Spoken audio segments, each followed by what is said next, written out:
What is up, Pump Fake Pod? Let's frickin' go. How the heck are we on this final frickin' 49 minutes of Wednesday? How we doing, Trevor? Yeah, I've got an hour, 49 minutes and some odd seconds till Thursday, but not too bad. Sweating out Cincy right now, and then I got some – oh, shit, it's time they started. What did I have? St. Mary's and Grand Canyon tonight, so only 3 for me, but all of my leans and shit looks pretty fucking good, so that's always depressing going through it and see how well you would have did if you would have just nutted up and bet everything. Yeah, as a wise man once told me, volume shooting is the way to go, and it's been working out for me. I think that wise man was on a all-time cold stretch, though, so. Yeah, that's true. But 18 and 13 or 18 and 14 right now, with a few games left. So I was sitting at 16 and 9, but hit a little dry patch, losing 5 of the last 6 bets. But we are A-okay. We're sitting pretty. So it looks like we'll be 18 and 14. We got a couple bets left, so maybe one of those kind of break evens. We won 2 days in a row. We're hit the 55 units category, 55.48 units. If we drop a half unit here on a break even day, so be it. But we still got a few bets left. They can turn the right way. Looking forward to it. Some solid games today as well too. Overall, I personally, I said it last night, I love these Wednesday slates. It's a solid mix of mid-major. It's a solid mix of P5. I feel like you kind of get a little taste of it all of college basketball, and they do a good job of sprinkling it in versus the Tuesday slates as well. Yeah, good mixture. It's like the perfect mix day. Just enough primo conference games and plenty of mid-majors to go around. So got a little something for everybody. Yeah, that we do, for sure. So yeah, that way it was solid. I mean, it started off early. It was hot. Lafayette covers against Boston. Kind of another fugazi Boston game of Boston going into hyperventilation mode and just dominate in the final half. Caleb Williams for Lafayette, not the Caleb Williams that gives you nightmares, but the Caleb Williams for Lafayette put up 24 points. They still cover but lose in overtime, but they should have won that game. They were watched that game. They were up the entire way. They should have got it done for sure. VMI does not cover. UNC Asheville covered. That line was so fugazi. You had USC Upstate get up to 6.5, back to 3.5, back to 1.5. What's going on with some of these fugazi books? I feel like it always happens on a Wednesday, and these syndicates are getting in on some of these mid-major games, Trevor.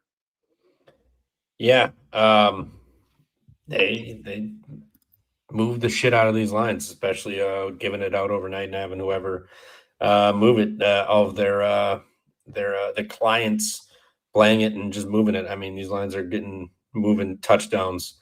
Touchdown with a 2-point conversion side of the movement. So just keep your head in a swivel. You might catch a really good number at the side you like after it gets bet the other way, and then somebody else comes in the opposite way and it kind of moves back. So it's just gotta pick and choose your spots. But it's been interesting to watch.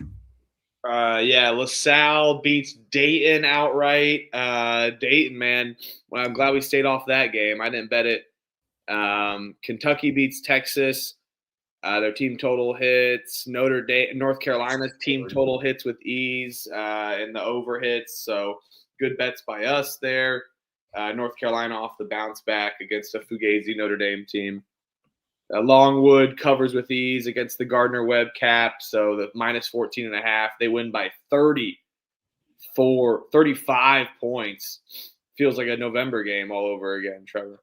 Yeah, UTSA and Gardner-Webb I think you just similar to Green Bay last year, just Green Bay and Buffalo, just lay it, don't even look, doesn't even matter, just lay it. You'll be profitable by the end of the season. And I think even if Gardner-Webb doesn't cover or covers the rest of the season, I think you'll somehow be over 500 fading them the entire year.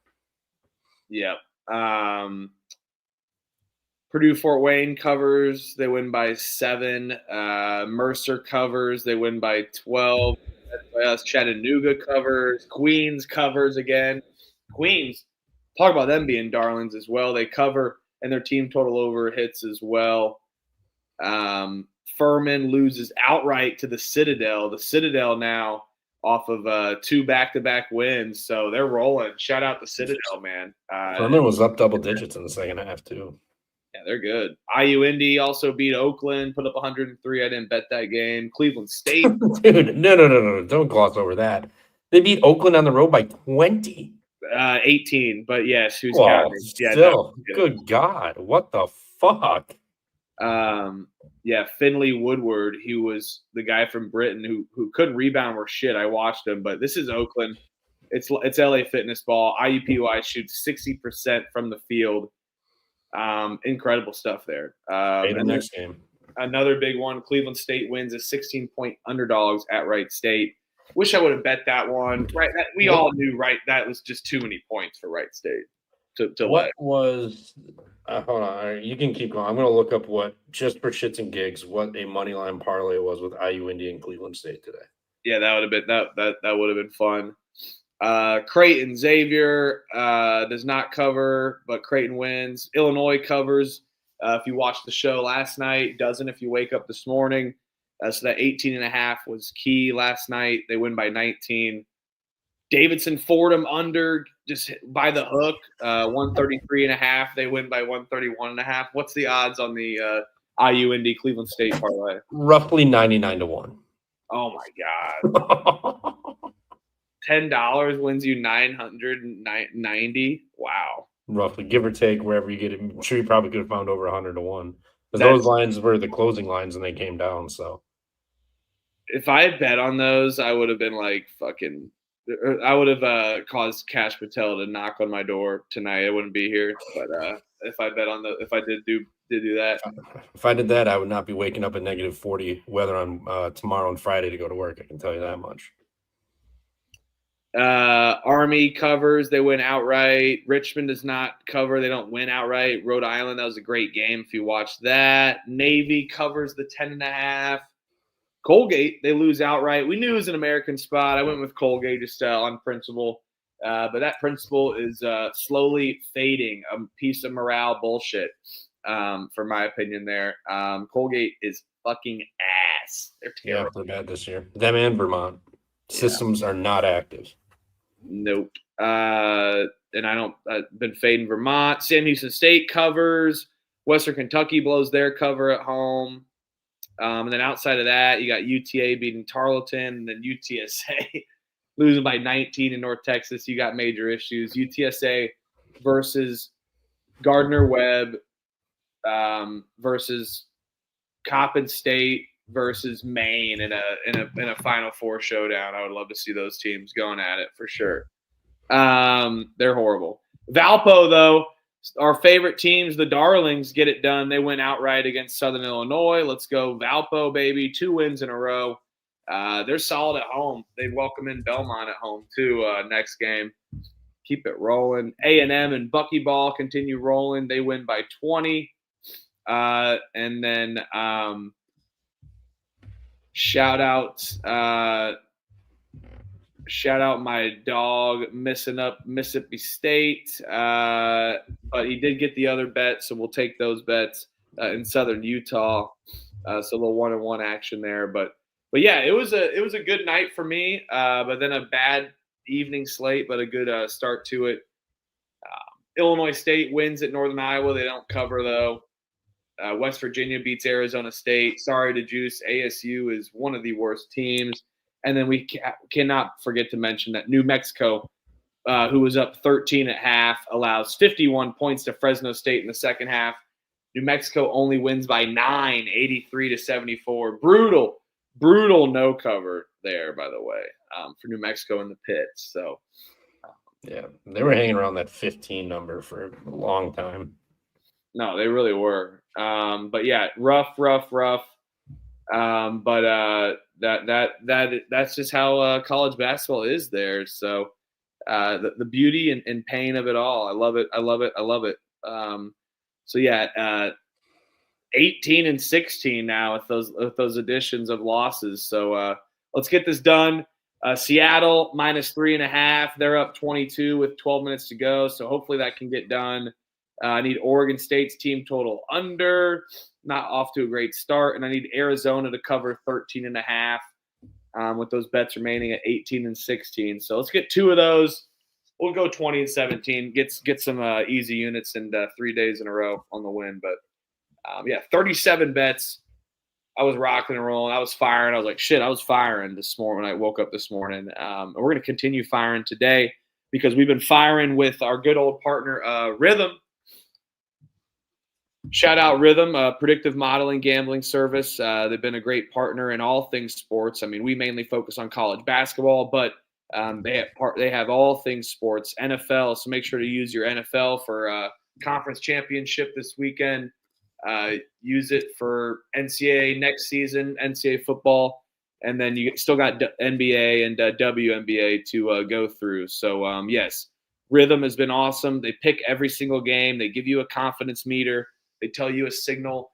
If there's a smart signal, they give you, like I said, that confidence meter of what's the percentage of should I bet this? How many times has this hit in the last 10? They give you a link that takes you directly to the app to bet on as well. Gives you the bets lines for the apps. I mean, this is a fantastic service, and it's not a service that's just picking and choosing a couple plays. They pick every single game. They offer pieces to a parlay as well. What's the most optimal to a parlay, and all math behind it with all stats backed with yearly statistics that we talked to with our CTO or Rhythm CTO back in the holidays in December. Well, this Monday, we are welcoming the CEO for Rhythm to the Pump Fake Pods. We'll continue talking about Rhythm, learning more about Rhythm, and also we'll have the CEO be chopping up picks for the slate. And let's remember what the CTO did.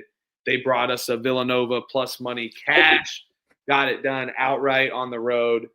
So I know Megan and the Rhythm CEO is going to come in with some super hot fire. Can't wait to watch that. So make sure to tune in on Monday for our interview with the Rhythm CEO there. All right. So, yes, decent night, good night, it looks like. It's been a good week. We'll continue rocking and rolling, almost at 56 units if we end 20 and 17. So that'll be great. We're going to continue going to 60, and I was down like 5 units to start January. So we've turned it around. We're going to continue turning it around, and I thought I was like, I didn't think we had a full booth tonight. It's been a couple double episodes, talking it up. But we do have a full booth as we will be welcoming in a special guest of ours. You may know him from the college experience. You may know him from Twitter. You may know him on the crypto wallet chain, on blockchain, whatever. It is Troy Tuning, weed growing, weed mowing, weed smoking, weed burning, high life flying. I don't know. Let's just keep riding. It's Troy Tuning, baby. Don't mess with him because he's a fucking superintendent. How we doing, my friend? If you roll up to a party with Miller High Lifes, people know, like, they know exactly what to expect from you, and you become like at least the top 4 person at the party right away. And you'll get laid if you bring Miller High Life. For sure. Between that and the Mac to School shirt, you're guaranteed any room you walk into, if you want to, you will get laid. And I do not doubt that. You remember those old Miller High Life commercials with the fat guy? He's like comes in the store. It's like that one actor dude. Oh yeah, they would go to like baseball games and shit, and they'd sit up in the suites and be like, "This ain't how you watch a baseball game. Take me Miller." Yeah. He comes in, he's like, "Yo, you need to be drinking a good beer, Miller High Life, the champagne beers." Yeah, with the pill bottles. So, Troy, how the hell are we, man? Hey, they're bringing my bad. Hold on, they're bringing the Dos Equis guy back. Why can't we bring the Miller Light, Miller High Life guy back? Come on. Let's Trevor, look up that Miller High Life guy. I know he's an actor. See if he's still alive. We're gonna push for that. By the way, we need Aunt Jemima back too. We need all that back. Uncle Ben and Aunt Jemima need to come back too. I think Uncle Ben is back, or it's just Ben's. I think now actually it's not. Uncle. Yeah, the uncle is what they got rid of. They didn't care about Ben. They just they kept Ben, but yes. Anyway, I have sad news. Our sweet prince Wendell Middlebrooks passed away in 2015. Can't bring those Miller Lite commercials back anymore. R.I.P. Pour some out the Well, next what's time the you have a Miller likeness High of them? I Life. mean, AI exists. We could. They replaced Jake from State Farm. We could get somebody else like Drewski. Let's get Drewski on it or something. Drewski. I don't know, but yeah, no.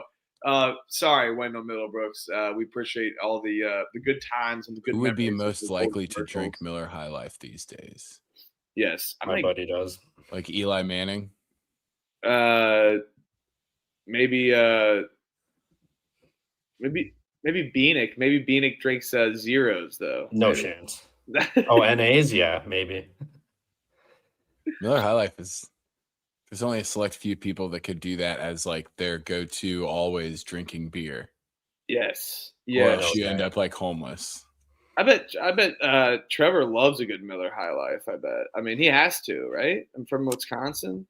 You gotta have So that's the one you can down, drink and drive with in Wisconsin. I'm pretty sure. Like they're The like, oh yeah, pullovers Miller are High really Life. good. That's basically water. You're good. Supporting the local economy. No, I'm not a Miller guy unless I'm at Lambeau or Miller Park. That's all they have. Did have one in Milwaukee on Saturday night. Forgot. That's why I'm just not a fan of them. Give me my Mick Ultras or Busch Lights, Coors Light, anything. Just not a Miller guy. He's basically, see again, another, he hates Wisconsin secretly. He loves other, he loves other states more, it sounds like, yet again. But you basically drink a High Life if you're drinking Michelob Ultra. But Trevor, though, it's like that one awful commercial where Troy, the guy's teeing off and the girl's like, put a Mick on it. Absolutely. If someone said that to me when I'm approaching the box, I'd be so damn pissed. I'd like, put a Mick on it. Ultra on it. Are you kidding me? And the guys get all excited. That's the worst commercial in the world. But now I can imagine Troy and Trevor. And Trevor's like, let's put a Mick on it for this one. Canisius is playing. Let's put a Mick on it. The funniest part of Mick Ultra is how it's marketed as like you can still run like 12 miles and have a 6-pack if you drink this. Not if you drink 12 or fucking 16 of them. If you drink 16 of any beer, you're not gonna have a 6-pack. It's the worst commercial in the world. It's like, why are they promoting this as the athletic beer? I get it. That's what they are. But like, dude, nobody in their right mind is betting on a Michelob Ultra. Like, what? Yeah, we need to do our own pump fake, like literal commercials. Like, what would actually go down here? And you walk out to the tee box, and it's like, I'll bet you a triple transfusion and a fat line on this hole. And it's like, oh, deal. Yeah, like, what's actually going down? No one's betting one individual Mick Ultra on a hole. Yeah, I'll put a Mick on it. I outdrive you. Well, you're a loser. Let's put it on the grape juice, please. Yes, grape juice. What, grape juice, ginger ale? What is it? Grape juice, ginger ale, or like soda? Lime, grape, ginger beer. Lime, ginger beer. Yeah, fire. It's almost that time of the year, but it is. We don't want to wish too much winter away because when there's winter, we get warmed up with mid-major basketball. We get that, Troy. Troy, before we get into the slate, I know you're here to help us chop up the Thursday slate, all mid-major Thursday for the most part. One of my favorite days, personally. You really got to get the ESPN Plus out. Couple CBS sports networks. You got Flow Sports if you do. You get out to the corporate shills like me, maybe a couple games on ESPN, but nothing crazy. They need to do better highlights showcasing these mid-majors. But before we get into it, what's your takeaways as of recent with some of this start to conference play? Anything you're noticing, literally anything. You can fire on anything you're noticing. You got 360-something teams to talk about. I mean, are you going to get a Miami, Ohio jersey? Are you going to meet me in Oxford for a beer? What's up? All right, so the obvious best storyline would be to grant LeBron his years of eligibility in college back after all of this, right? Like LeBron goes to court, gets his temporary restraining order, and then plays for Akron to end the undefeated season of Miami, Ohio. Does it in the tournament so they don't even get a bid and just like completely LeBrons them and then disappears. It's the only game he ever plays. Isn't it crazy though? These guys coming back and playing like some of it's nuts, right? I just don't get why the Badgers just don't get Giannis. Just go out and get him. Just go get him. Why not? Greg no Gard. rules. Greg Gard's like, we want or so the fans are like, we want Giannis. Greg Gard's best I can get you is Thanasis. That's good. They'll probably be good though. Thanasis will probably still be awesome. Yeah, it'd be nasty, scorched Northwestern for sure. But Cash Cincy, by the way, easy win by 20. Troy, I can't believe that either. I mean, we're seeing. I mean, I don't mean to sound like Tom Izzo in a press conference, but we're seeing guys that are. I mean, I went to the IUPUI. Respect the rebrand. Sorry, IU Indy versus Green Bay. A guy is 28 years old playing college basketball. It's like a bunch of Brandon Whedons just going around back in the day, playing like from Oklahoma State at 26, 27 years old. It's the eligibility's definitely got intertwined. Maybe it can help some of these mid-major teams though, and it's definitely helped Green Bay at least. Well, they got that Israeli kid last year, the pro league Israeli guy, and he didn't really work out too well either. No. I mean, hey, if you're not cheating, you're not trying. And college sports is full of what, Troy? Cheating. I was going to say, if you're getting an Israeli guy on your team, it's not necessarily for like minutes played. That could be more of a like, hey, we do you a favor, you do us a favor. Yes. Need to cover a couple of these for the boosters so I can keep my job. Quid pro quo is a thing in college basketball, and we've seen it firsthand, especially for kids that have gone around the transfer portal 3 or 4 times already. It's immaculate. I think we're finally, because the transfer portal, they got that extra year of eligibility with COVID. It's kind of been open, but we're full into the portal. So if you got freshmen from back in the day, maybe an injured reserve freshman, there's a chance they could be on 4 to 5 teams. We're getting the full revolution of the portal cycle. It works in 4 years, and then it just bounces around and spits back out another cycle. But this is what the portal does. It goes in. It's cyclical. Life is cyclical, of course. And then Troy, out east, your boys out there in George Mason have been rocking. You know what? We need to absolutely go on our high horse and defend George Mason, make the A10 at least a 3-bid league. And we need to make the Missouri Valley a 2-bid league this year. And we need to make the MAC a 2-bid league this year. If Akron wins it, give it to Miami, Ohio, let them in. But it's just going to be a shame when they're going to let a team like, hell, maybe IU in or Iowa or some bullshit Big Ten team like that versus a MAC team that we've been talking about, or George Mason for that instance. I mean, even last year, the A10 only getting 1 bid. The fact that, like, you're right, we should be arguing that the A10 deserves 3 bids, but they've already delayed that a whole nother year. We've got a year of arguing that they need a second, which I'm sure anyone that watches basketball kind of understands that they might have been a 3-bid league last year. But we're just lucky that Maryland decided to go with Sweatmaster Buzz Williams and didn't poach Tony Skinn away from Mason because they get a few extra years with him. I have a feeling that the cycle of the hiring was bad, but Tony Skinn feels like he ends up somewhere pretty big and here pretty soon. To do it in today's day and age with all the transferring and still, if you're going to be able to put up 23 on the low end, he might win, 26 or 28 games at a mid-major. Multiple years in a row we would think they should have had a bid last year. They probably should get a bid this year, regardless of how it ends up. There's not going to be too many schools that are looking for coaches that pass that up. Providence. Oh God. Yeah, I could see something like that. What about Georgetown, dude? Did you see the end of that? Did you see the end of dude? Ed Cooley walked and shook hands with 10 seconds left on the clock. Yeah. Walked all the way down the whole line. Like they still had to inbound the ball. The clock was stopped completely. Almost Colorado fouling. And he's like, no, he's like shrugging, like, yeah, whatever. There, check's cleared. Ed Cooley's like, dude, check's cleared, whatever.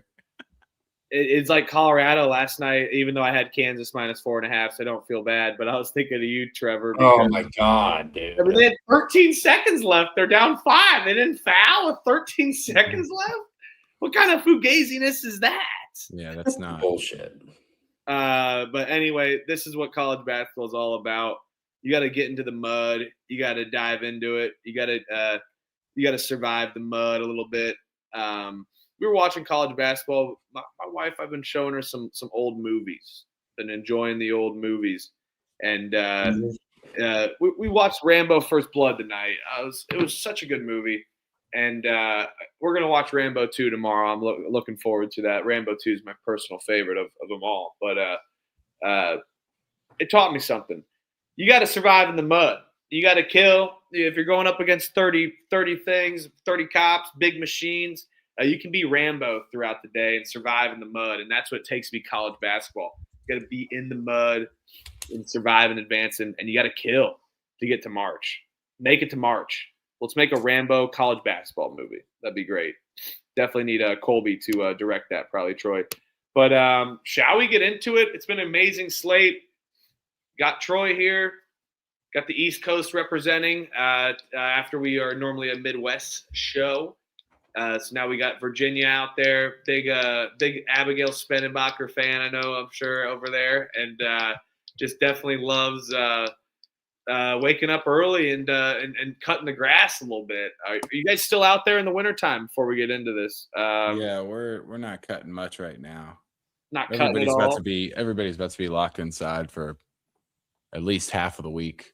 Yeah, because you guys are going to get hit harder than us, I think, right? Yeah, I know it's supposed to be mega cold in like the Chicago area, so I'm sure you guys are going to have cold weather, but we're supposed to get snow. And then, the way that people operate on the East Coast, getting 8 or 12 inches of snow is not. It's like 24 inches for you guys out there. Yeah, the nice -20. The -20. That's the high. Beautiful. Is that the high for what day? What day is that? Friday. Saturday's going to be like a high of 0, low of like -21. This is Saturday for me, 13-1. So, but no, we don't get snow till Sunday, and they're saying like 10 to 12 inches, but I don't believe it. But I think you guys, everyone's talking about your storm there, Troy. So, and I think that's a perfect. Well, it won't melt once it's down here. Well, and it won't melt. People are bad drivers, especially if Nashville, Tennessee is going to get hit and Tennessee is going to get hit. People don't know how to drive and that shit. You guys got plow trucks? Oh, yeah. Oh, yeah. It's Virginia. I know Texas doesn't. If they get a little half inch of snow. Specifically our area, actually, like they've got enough money here that it's probably going to have a pretty good amount of brine out on the roads in advance and everything like that. Like the main roads will be A-okay. There's just people will want to go out right when it's coming down as heavy as it possibly can. Oh, I forgot something. I got to go now and get it. And it's like, oh, you got to be a moron to do something like that. But, My favorite time to go to the grocery store is during a snowstorm, by the way. That is my favorite because nobody's there, even though it's not whatever. But if the power goes out and you get stuck in there, it's like the best place to be stuck. It is true, though. These guys don't know how to drive in it. I work in events. We hosted an event in California and Texas, and they're like, I don't know if I'm going to make it. It's raining. What? Trevor and I would give me a hydroplane car for about an hour. I could still probably drive it. Let's fucking go, though. Speaking of the weather, it's a perfect transition. It's not us just being awkward and pitching the weather to discuss small talk, because we already talked about a bunch of small talk, and it's fire. Let's continue to talk about small talk because the weather is making tomorrow great. Thursday, day hoops. We don't get day hoops in conference play anymore. But maybe the snow could start pushing these games back a little bit. Troy made a comment backstage. Shout out to DARPA. Us maybe bouncing in Friday night into basketball right away. They have to move it up to Saturday morning. They've already moved up these games because Marshall's going to get hit super hard. And now they're getting UL Monroe laying 18.5 here against UL Monroe. We know Marshall's one of our favorite teams on the Pump Fake Pod. We love taking Marshall. It used to be the Marshall home versus away, but it doesn't really matter anymore. Marshall's been super solid at home. I personally love this Marshall team, and now they're getting a terrible UL Monroe team that's probably itching to get back. They want to beat this Storm, get down there. Marshall's wanting to cozy up, get a little warm. I like laying it with Marshall, and I like their team total over as well too. I think they put up 90 here against ULM. ULM is awful, and I can't support I can't support ULM and their defense. I don't want to put my hard-earned money on it. We've seen ULM give up 85 to Lafayette, 84 to Texas State, 87 to Southern Miss, 96 to South Alabama, Georgia State 77. I think Marshall will definitely be able to hit their team total over, and I'm not afraid of the big number here with a lowly team in Marshall either. Yeah, Marshall for me. Monroe, they got to go to App State next, so they got to hang around. But still, this team is god awful. You lose to Kansas State by 9 points, you can lose by 20 to anybody. I'll take Marshall. I mean, they got outscored by 15 in the last game from 3-point land alone against James Madison. Still won by 5. Monroe's not going to have anything like that. Yeah, I like Marshall. I like the under. I don't think Monroe does jack shit tomorrow. Well, that was the wine from the dog under the table, actually. Oh, shit. Yeah, I was going to say the only reason why you wouldn't lay this 18.5 would be because they've moved the game up. But I would think that still kind of favors Marshall. Like, ULM's not thinking about coming in here and pulling this crazy upset. So you're right. They're probably more worried about how much snow are we going to get? We need to get out of here. We need to, gather everything quickly. I still don't know if I can get around to laying it, but I'll pick Marshall here. I don't think this is going to be a bet for me. Hell yeah. And shout out Dot. Thanks for tuning in, and thanks for the donation. If Northwestern beats USC, I get 500. Wouldn't be here without you boys this season. Could have been more affirmed and it collapsed second half. Yeah. Loser Paladins, losing to Citadel. Citadel, hottest team in the country, off 2 wins. But let's hope you get that done. Come on, Dot. Appreciate your support. It's been a good year so far for sure. Spitting out winners. Speaking of a good year, Albany have been super hot lately. Albany versus Maine here. This game is not. The slides are made based off of before the move. This game is at a normal time. Maine and Albany, they could play basketball in the snow, I'm pretty sure. Maine is horrible. This line really stinks in my opinion too, because like Maine at home is interesting, and there's always like a weird advantage to it. Now you're getting Albany kind of fat and happy, as our guy Warbucks coined it, off of Maine of some dominant wins. I'll take Maine. This is gross. I will take Maine plus the points at home. They got to get something rolling here. I know that they're horrible, and I bet on Albany a good amount this season. I like this Albany team. I think that they can rebound well. I think they get out in the transition. But now that they've won 3 straight after losing, this is a weird spot for them against a Maine team that's 1-4. I think that they get it done at home. They don't have a D1 home win this entire season. I think they want to get it done after laying an egg to New Hampshire. But my God, it's horrible betting on Maine. I would advise against it. But 2 games, 2 bets in so far. We will have Maine to the card. Yeah, Maine for me. Great Danes, 3 straight wins at home. Now you're going to hit the road. Yeah, I don't like the spot. This line feels pretty telling for the Coke Bears here. Give me. You should bet this money line. Probably, yeah. This spot where Albany would lose. Yeah, why is it 3.5?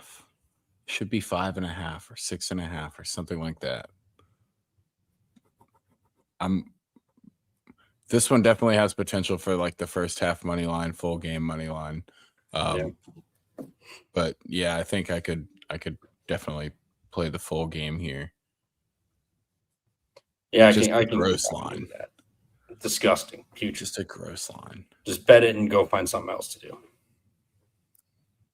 NJIT is not laying 141.5. That is the total. UMBC is laying 8.5. Do we just fade NJIT off of some wins here? I mean, back-to-back wins. They've won 4 of their last 5 against D1s. I'll give it to them. Hitting the road to play UMBC.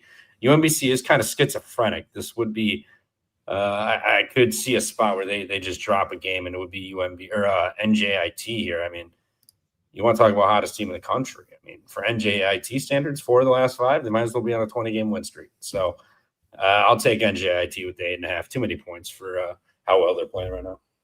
Yeah. I'm sorry, Troy. Go ahead.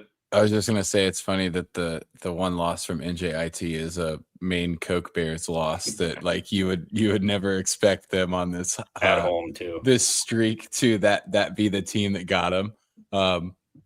I think if NJIT had a chance here, this would be another stinky line, but 8.5 seems okay here. I'm gonna lay it with UMBC.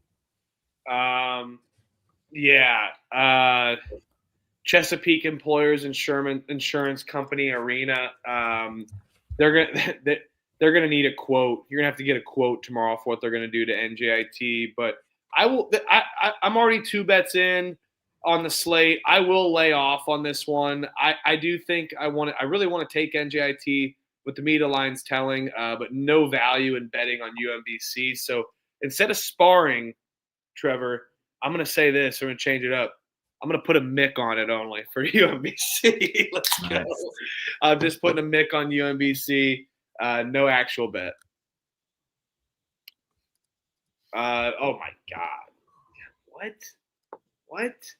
New Hampshire's laying 7.5 against Binghamton. I know Binghamton is horrible, but who wants to lay 7.5 points with freaking New Hampshire? They're awful. But to New Hampshire's credit, they did have a good win against Maine, but there's no way I'm locking up that many points with a New Hampshire team. I think Binghamton can hang around. They've got their ass kicked the last 2 games, but before those 2 games, they played tough against Vermont and UMass Lowell. I think it's too many points for a terrible Binghamton team, but we got a lot of games. It's not an automatic no bet for me. Check the page to see if I bet this. I'm not laying 7.5 with New Hampshire. I don't care. There's nothing else to it. Yeah, I'll take the points with Binghamton. No bet. Yeah, I'm not betting this game. It doesn't even matter what I would pick here. The golf course it's the almost February. We're about to get 1.5 feet of snow. Yeah, who cares? Yeah, who does care? But yeah, Bearcats versus Wildcats there. So Firecat. I agree, Dot. That's fire. Oh, nope. Going backwards. Oh, my God. This one's early, right?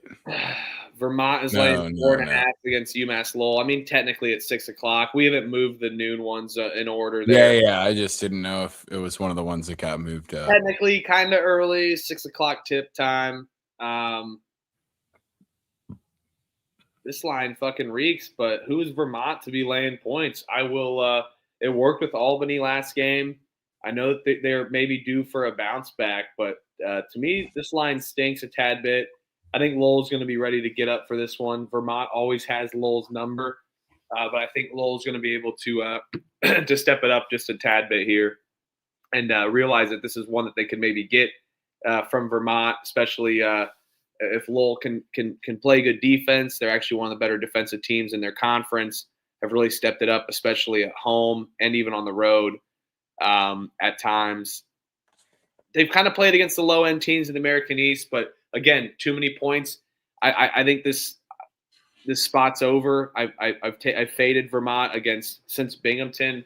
I faded against Binghamton, Maine, and Albany, and it's all worked out. I will continue doing that for 4 games in a row. I mean, it could very well come to an end, but again, even the books are catching on to Vermont because this is not a 7.5 line here. Yeah, I'm not laying 4.5 with Vermont on the road. I'll take Lowell to bounce back after that home loss against NJIT. Having Vermont come in, probably the best spot you're going to catch them down year wise. So I'll take Lowell here with the points. They're going to win this game. Yeah, this is Lowell off a bad loss and Vermont off of the Albany loss. Yeah, but Vermont's got to hit the road, back-to-back road games. Yeah, and I feel like the typical play is like, oh, it's only 4.5. It's a conference game. You got to play the Vermont system. I don't know. It feels like the system's slipping up too much this year for it to be any kind of a guarantee. I still think I would lay it with Vermont, but this is just a pick for me. Yeah. Ain't touching. Here's the game, though. Yeah, what's up? Dougie G's heading to Youngstown, and they're catching 6.5. Yeah, what's up with the 6.5 number right now? I don't know. Give me Green Bay points and money line. They're going to get this done. They just came off of a tough loss. Who was that again? Oakland? It was Oakland? Yeah, Oakland beat them by 25 at home. They get to go play Youngstown. Youngstown, last D1 win December 20th against Upstate. Prior to that, December 6th against IU Indy. This team is not good. Home court, not helping them out whatsoever this year. Green Bay's a far better team. This 6.5 is disrespectful. I'll take Dougie G here with the 6.5. Yeah, what do they know that we don't? That this is 6.5 points. They love Youngstown. They keep laying points. Green Bay keeps getting bad numbers. I mean, they clearly don't believe in them, but that's true. They're good. I mean, what are they sitting fourth in conference play right now? I mean, I'll dive into it and take the points with Green Bay, but be warned here. Yeah, I'm kind of with the same boat as you. I can't lay that many points with Youngstown. If this was Youngstown, maybe catching a point even. I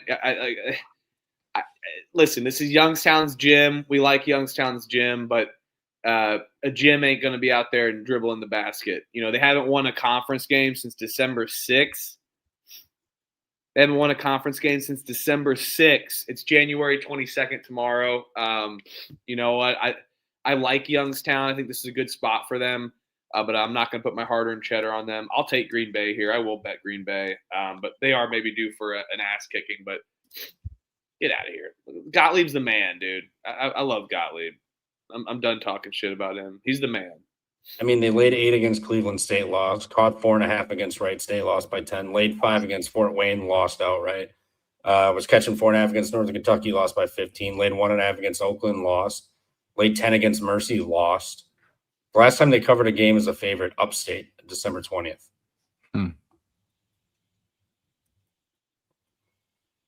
I think this enjoy your one-off season of living large there, Cap, because it ain't lasting.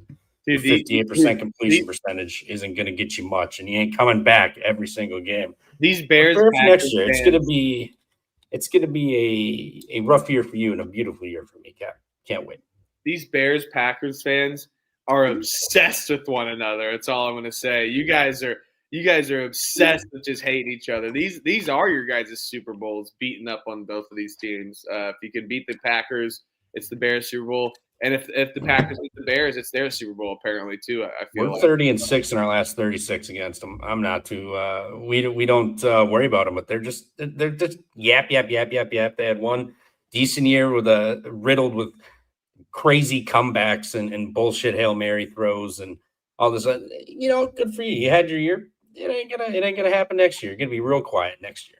If they move to Hammond, Indiana, or Gary, Indiana, are you gonna strap up with a bulletproof vest and go to the game at one time?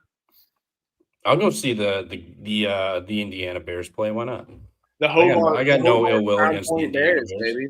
It's like the South Park episode where Cartman's rubbing the KFC gravy on his wrist like he's covering up a smell so he can walk in, and you gotta go all 11 herbs and spices, just like a little bag. You gotta hang it under your shirt or like wear it like a necklace. Like, oh, they'll let me in now. I'll be fine.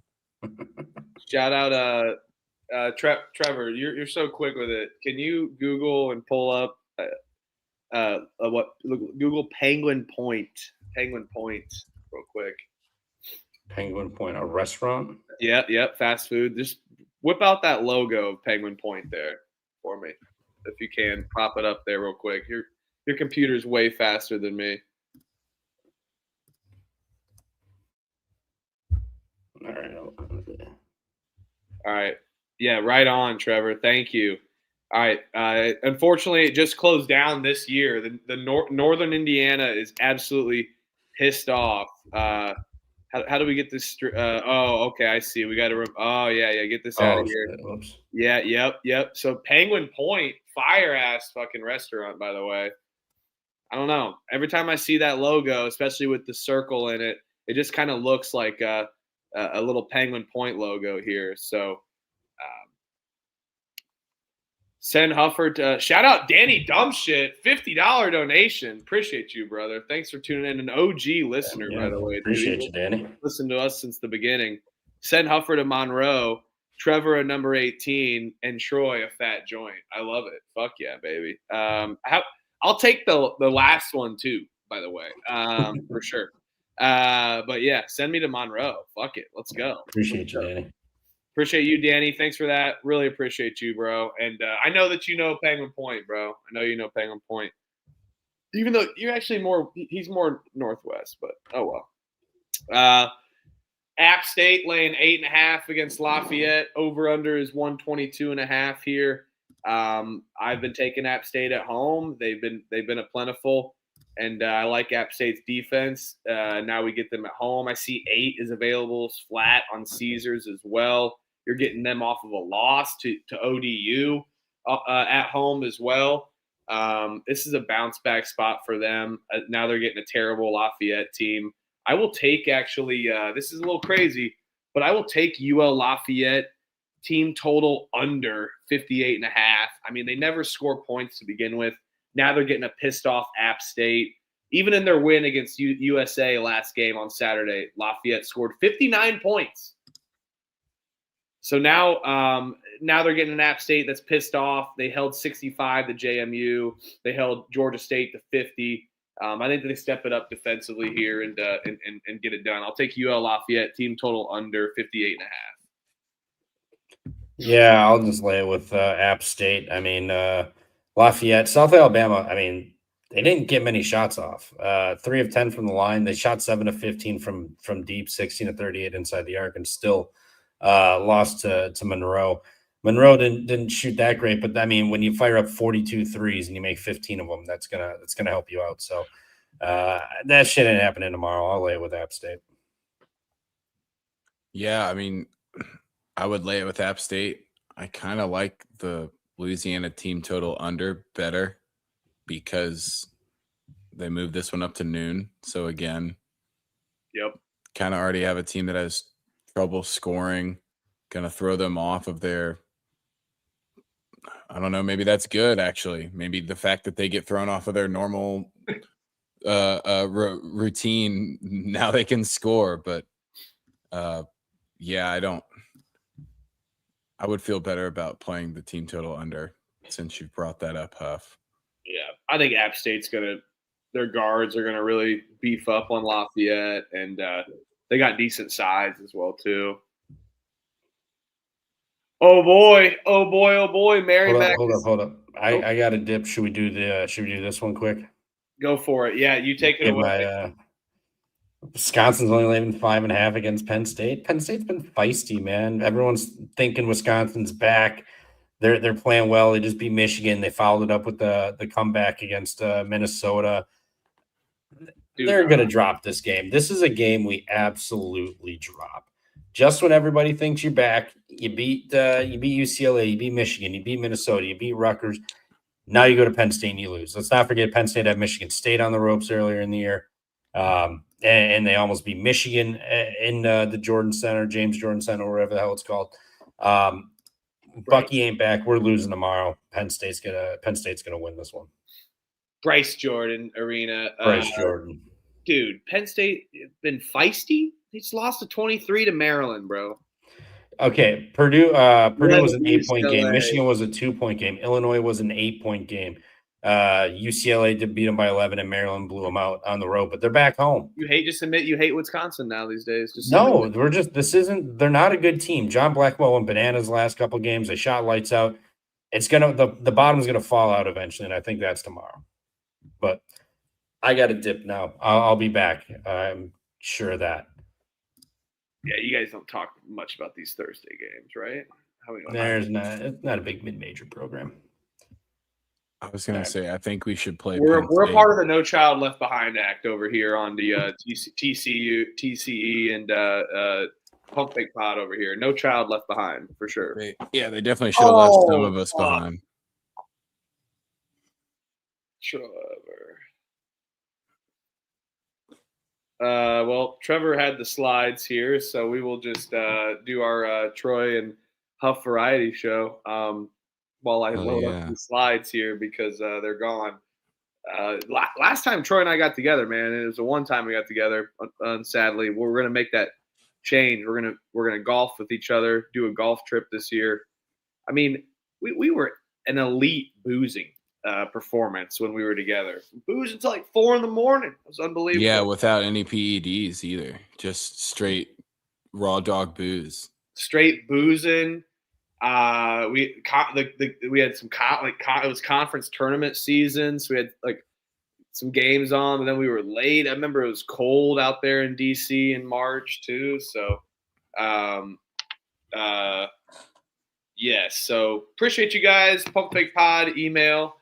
Stay tuned. Loading in these slides here since Trevor left. I was just gonna say we should play that Penn State first half money line. I don't know about getting all the way there for the whole game. Yeah, I think Wisconsin. Even if you take the 5.5 with Penn State, I think Wisconsin finds a way to win that one on the road. I still don't feel the best about plus 5.5. No, but if anything, I don't mind playing a variance team like Penn State first half money line. It does have all the makings of a game that Wisconsin loses because it's like this one's definitely going to haunt you when we're looking at resumes at the end of the year. But I don't know. I would rather play the fun first half hope and still think that maybe Wisconsin ekes it out. Yeah, that's the only thing I'd want to do here because Wisconsin laying 5.5. It is that weird number. It always is a sketchy number to lay. And now you're welcoming, but now you get Penn State. It's like, what do you get? I like that. Let's take a stab on it. Penn State first half money line. I say we take a stab on it for sure, and just see what happens here. Troy got a first half money line right. While I load these up, you got the first half money line right for can't remember which game it was. I can't remember. Florida State. Yes, Florida State. Florida State against Miami. They won outright. Northwestern just hit this one too with like a 3 with 4 seconds left. Yeah, another 5.5. That was another 5.5 line as well too. So I think that's a great sign that they got that. So yeah, Troy, what else you got here? What do you kind of look for as I pull up these slides? What do you kind of look for in those like first half money line parlays? Like are you ever? I mean, I know that we flirted with some big numbers as well too, and we've hit some big numbers together for sure. But are you looking more for those like 5.5 kind of lines a little bit? The line, if it seems like the line is accurate in my brain, then I am not as willing to go for a first half money line.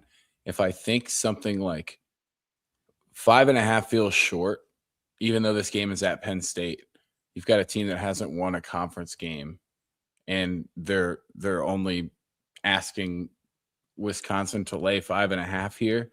It feels like that exists because the desperate team comes out and just doesn't have enough to get across the finish line, which you can kind of see that from the teams already. That's the reason why they're struggling on the year.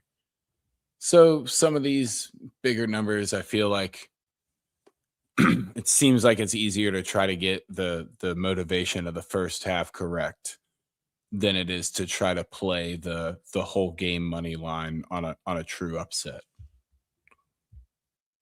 Also, it's the Pump Fake Pod now with no pump fakers and just me. So how's chat doing? What should I say live on air right now? If chat tells me what to say, I can get the show canceled. Tell me what to say live on air.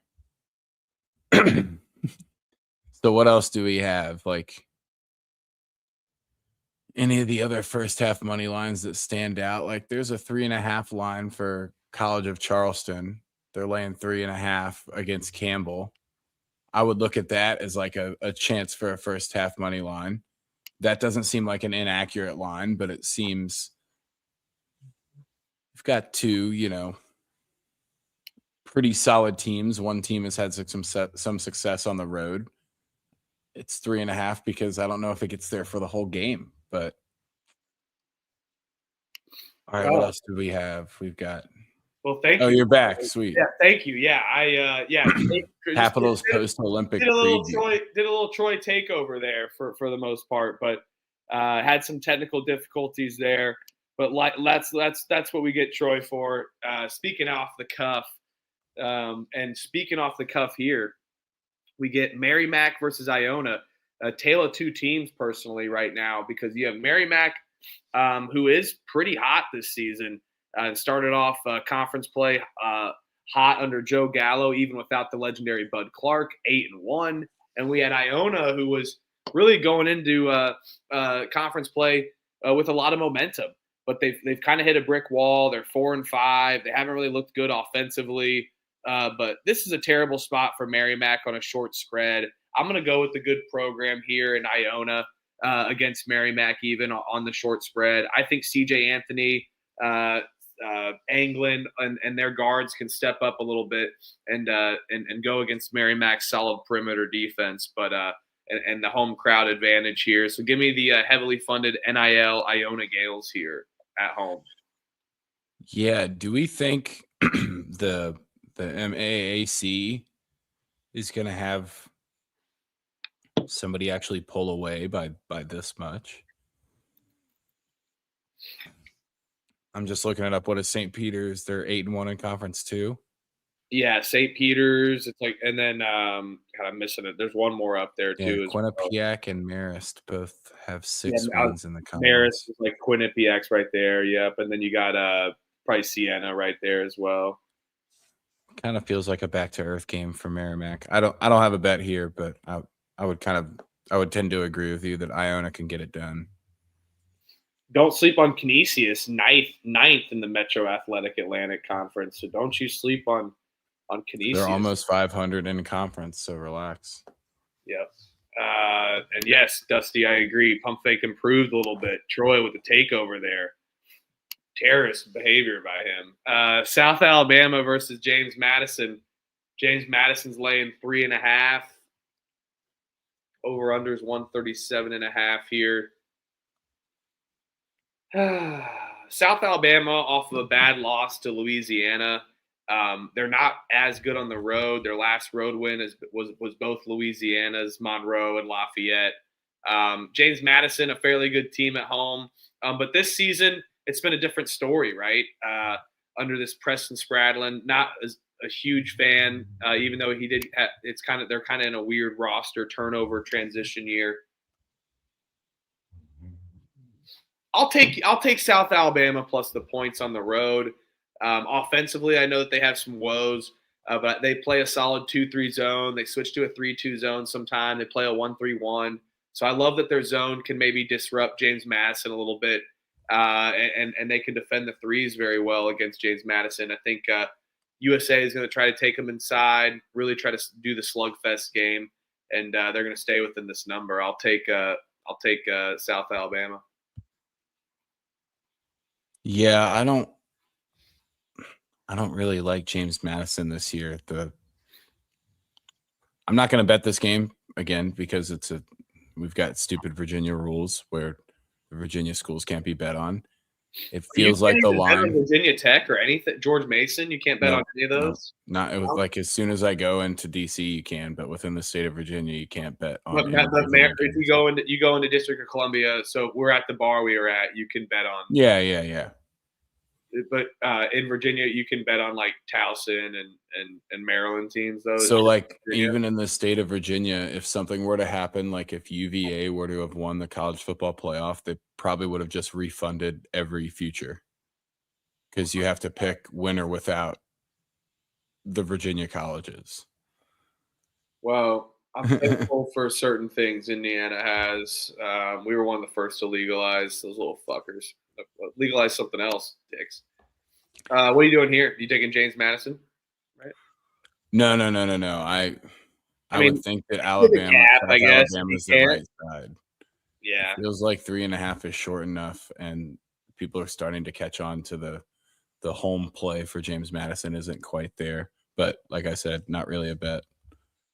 Yeah, no shit. No Virginia love. Illinois, New Jersey's the same way, I think. My God. Hampton laying a point against Monmouth here. Over-unders 133.5. I like this Monmouth team. They had a good win, and Hampton off of a good win on their Martin Luther King Days outings on CBS Sports Network. We saw Hampton really pour it on here. I'll take Monmouth on the road. This will be a no bet for me. I think Hampton can parlay their momentum. And I saw Monmouth's first half against Northeastern. They looked atrocious. Maybe Hampton steps it up defensively. So no bet for me. Yeah, it doesn't feel as if the 22nd of January before a snowstorm is going to get the Hampton Convocation Center jumping and pumping, where they're going to have a bit of a home edge or anything. Again, I can't bet this one, so it's kind of worthless for me to talk about, but Hampton seems like the right side, actually, and I'll probably be wrong on it, but we can move on to something that's worth actual discussion. Yeah, no bet. Oh, God. Georgia State laying a point against Southern Miss. I see a 1.5 some places, a half point. Southern Miss dropped 2 straight. Georgia State, who's won now 2 in a row here. Mega stink. Been rolling. This is mega stink for sure. Georgia State really does a good job of defense. That's kind of their specialty. Don't really have any offense, but Southern Miss, pretty good defensive team. Even on the inside, both teams like to really defend the interior. Southern Miss just a horrible team offensively, which could cause some problems here. I think Southern Miss, though, is the play. I think Southern Miss is a tad bit better. We get Georgia State off of 2 wins in a row. Southern Miss does a really good job at forcing turnovers. I think they can disrupt the Georgia State team who's been rolling hot and really hasn't seen any issues or mistakes in their last couple of games. I think we see some regression from the Panthers, and the Eagles fly high. Give me Southern Miss. They stay on the road, so they go from here to Coastal over the weekend. So they'll be looking forward to the blizzard. This is such a gross game. I'm going to say that the line's telling you, and I'm going to lay it with Georgia State. But I feel disgusting doing so. Yeah, it's interesting. Georgia State's been riding hot the last couple of games, 2 wins in a row.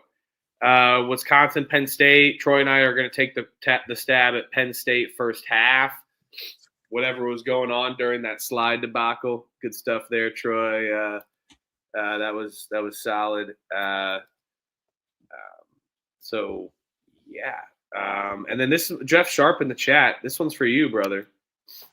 Put it in the banner. Huff CBB Wednesday today, 20-16 on the day.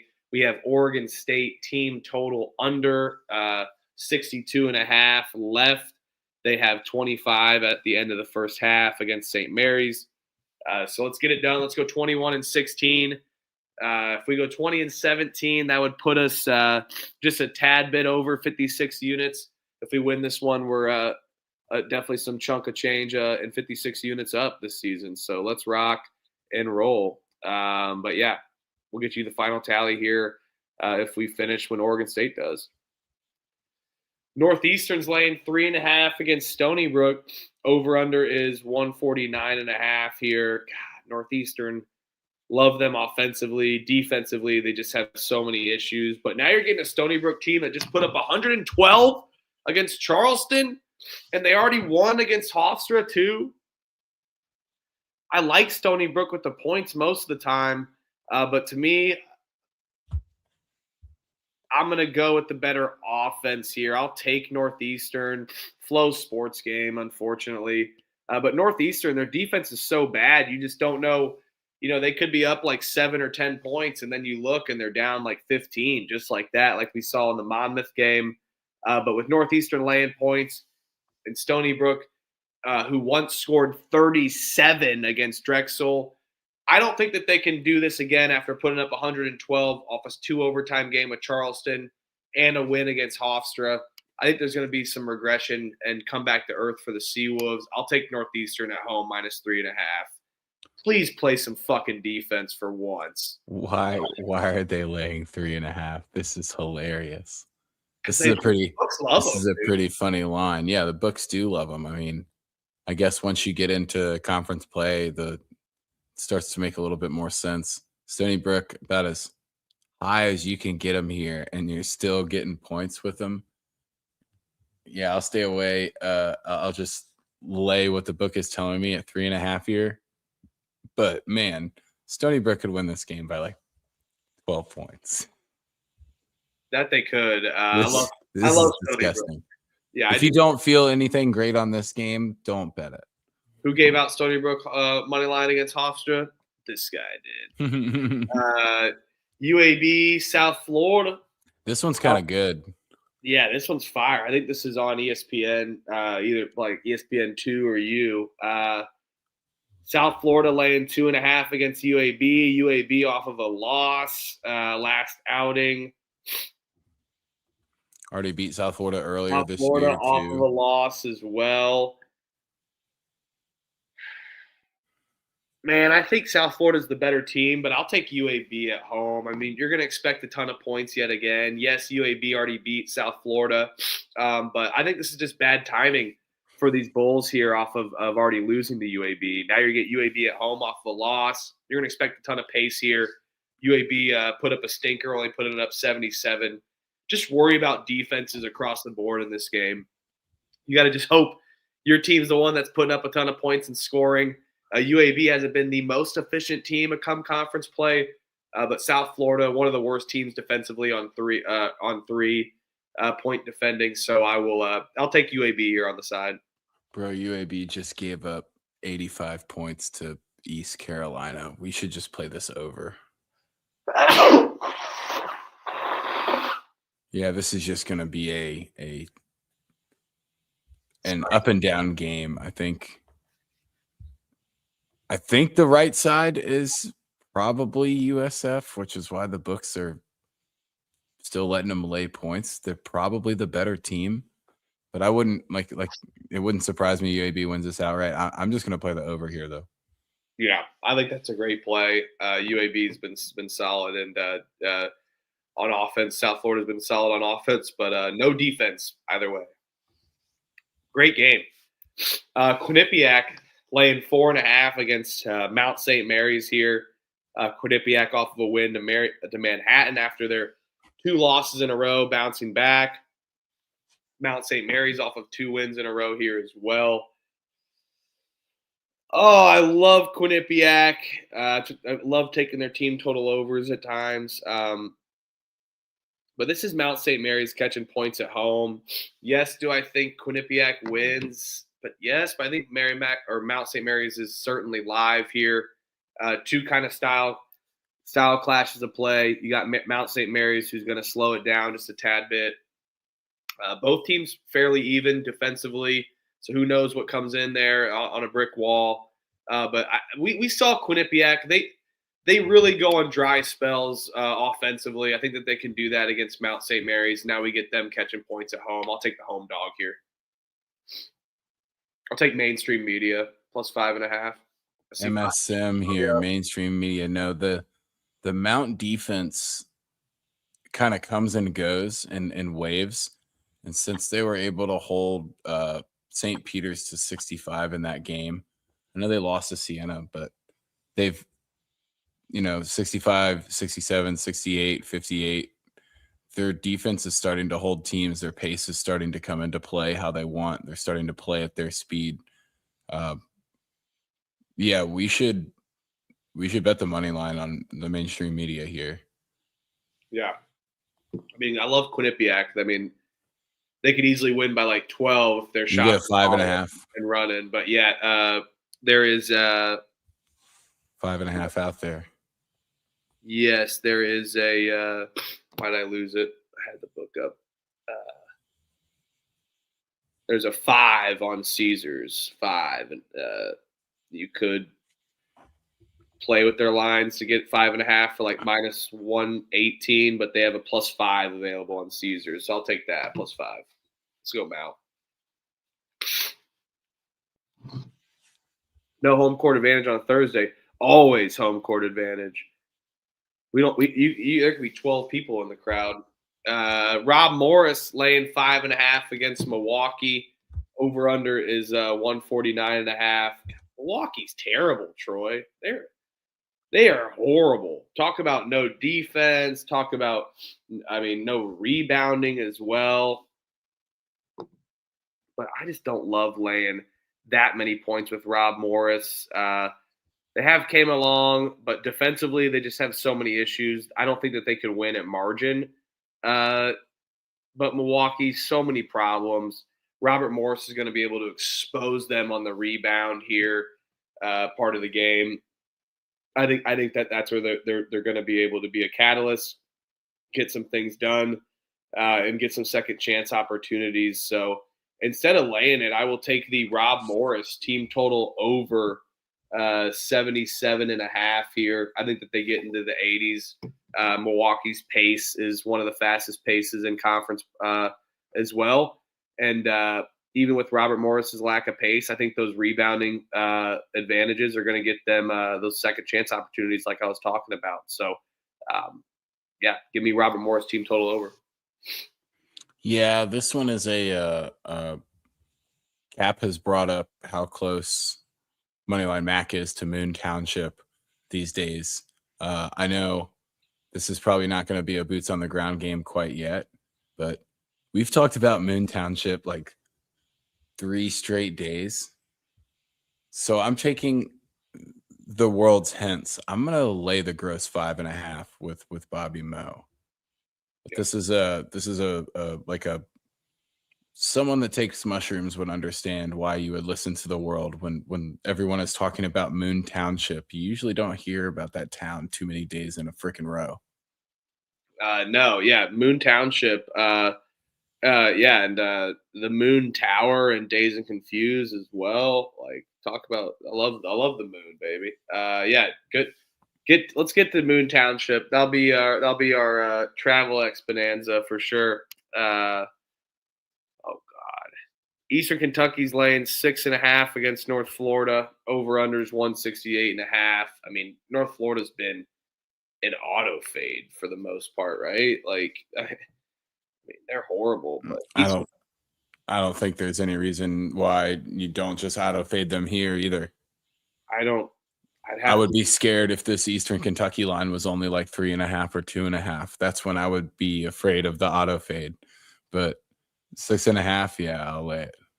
Eastern Kentucky's team total over is 87 as well. North Florida giving up 98, 91, 89, 85, 82, 102, 90 in their last times out. Multiple 100-point games. It's a lot of points for me, yeah. Check the picks page, see on the sheet to see if I bet Eastern Kentucky on the spread or their team total over there. North Florida sucks. Sad. They had a good start through their D1 start. They are in a free fall. Get the fuck out of here. Jacksonville's laying 3.5 against Bellarmine. Over unders 140.5 here. Stop. Jacksonville, they Swisher Gymnasium. I know, that's true. I know. It is true. Their last time out, they did beat West Georgia. They dominated. They stepped it up defensively. Jacksonville's defense, you know what? When they're playing Jacksonville's defense against the Staples. They're playing against up-tempo teams, they're horrible. But Bellarmine really tries to kind of like slow it down for the most part, even though they're able to score. I kind of want to dive into the stink here and lay it with Jacksonville, but it is gross. Join me. I will be tailing the Swisher Coliseum here. Let's go. The Bellarmine staples aren't going to know what to do when they walk in and it smells like Jacksonville in there. No, this is you have said it pretty much perfect. The Jacksonville defense is awesome as long as they don't get outpaced and outran. As long as you give them a chance to kind of get their wits to them, they really slow teams down. So yeah, let's lay the gross 3.5. All right, I'm in. I mean, Jacksonville, like I said, I do like it's just like their defense is solid, but only against certain teams. And at home at Swisher Gymnasium, what Swisher flavor are you grabbing? I guess Troy. Wild Rush. Wild Rush. Troy. Trevor's wild. You said Wild Rush. Is that the white and like semi like turquoise? No, it's form? like the pink and teal, whatever. It's okay. Fantastic. I mean, I'm not a I stopped doing Swishers pretty quick. Went to like games and shit like that in college, but okay, I have seen those. I was just pretty much a classic like blueberry Swisher, or what was the teal one? The funny one was the Tropical Fusion. That was it. Swisher Swerve. Have you ever seen Swisher Swerves? No, I've seen the Swisher Swerve was pretty funny. Were those like I always did white owls over Swishers too for some reason. I don't know why. Or like go to those Bebop gas stations and it's like a 4-for-1 special, like whatever. I used to also get the white grape flavor because everybody would give me shit because grape was a pretty popular flavor amongst a certain group of people. And so I would get white grape and be like, well, yeah, I like grape, but I'm white, so I don't want to like confuse anybody. White grape, perfect. I love that. You got fucking there was some class. The Diamond was always good too, just the classic raw tobacco. But then you move on, you get the games and shit. The games, the games, the Garcia Vegas. You get the fucking Leafs. You figure it out a little bit. Then you move. Then everyone just does it right and then moves to papers for the rest of their life. Occasional B's though. Trevor, we are laying it with Jacksonville. Not our favorite, but they've kind of stepped it up defensively. And our cap is that they play better defense against these slower paced teams versus and they suck defensively against these fast paced teams that can outrun them essentially. So we're going to lay it with Jacksonville and Swisher Jim. Yeah, I'll lay it with Jacksonville in the Swisher Jim also, but probably no bet for me on this one, to be honest. Oh, you're not burning with us on the session. Oh, Bellarmine hasn't smoked. Oh, I'm burning. You know, none of these Bellarmine kids have smoked a blunt. Come on. I was just in Louisville today, actually, for work, so it was funny. But Louisville. Oh God, Coastal Carolina is laying 2.5 against Texas State. Man, I'll tell you what, Texas State, one of my least favorite teams to just even attempt to bet on or even figure them out. They win when they lose when they don't, or they lose when they should. They lose when they shouldn't. They win when they should. They win when they shouldn't. I don't like anything about Texas State. Coastal though, so bad. Now they're off three wins in a row, 2 road wins. That is coming back home. Don't know if they can carry the momentum, but definitely not going to bet on Texas State. I'll lay it with Coastal, no bets.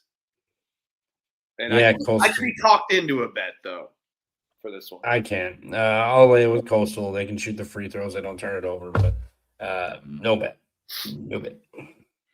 Yeah, Jeff Sharp's got the feelings here. No bet. Next slide. The only thing I would suggest is if you can't get Texas State right, just bet the opposite. Like switch the number in front of switch the sign in front of the number. Yeah. Like right now, you should just alt line -2.5 Texas State. Yeah, absolutely. Like, look, I haven't been able to pick them right, so I'm going to do the reverse of what Vegas is telling me. Maybe I'll get one right. That's the Trevor on Butler cap. Yeah. We don't care. We don't. I'm here to tell you right now, we don't care. I think he's like I said. I think he's talking about a Spurs center that was missing a finals game. I think it was like Fabricio Oberto or something like that back in the day. How will they be able to compete? He's like, we don't care. Stephen A's got the best sound bites. I think it's funny, like all 50-60% of our sound bites are just Stephen A. He's Man, got there something you for go everything. with that bullshit. President of the United States of America. Back! First take in the house! Holla at your boy! That's right, I said it! With all due respect, shut the hell up. I don't want to hear that. We have been hoodwinked, bamboozled, led astray, run amok, and flat out deceived. This is my favorite. No. Hell no. That's my thought on this game. Cap in the chat, appreciate you. Cannabis Cap are going to be joining us here on one of these episodes here over the next Well, of week. course, he's laying it with Coastal Carolina. That's his CC team. Mm-hmm. I'll lay it with CC. God, they're terrible though. Both these teams are terrible. Central Arkansas, I will bet Coastal. I literally have only 2 no bets on this slate so far. Yeah, I will. I only have 2 bets on this no bet slate. This will be the 3rd no bet of this slate. Central Arkansas, West Georgia. Don't know what team is going to show up for Central Arkansas here. They're a fun team though. I'll take them on the spread on the road. No bets. Yeah, there's another game that got moved up, but I'll take West Georgia at home. I like them at home. Central Arkansas coming off two grinder wins at home, or North Florida they beat the shit out of, but Jacksonville grinder out. I mean, when they've hit the road, it has not been pretty. They actually have not won a single road game this year. I mean, they've gone to Eastern Kentucky, Bellarmine, East Texas A&M, Samford, not Samford.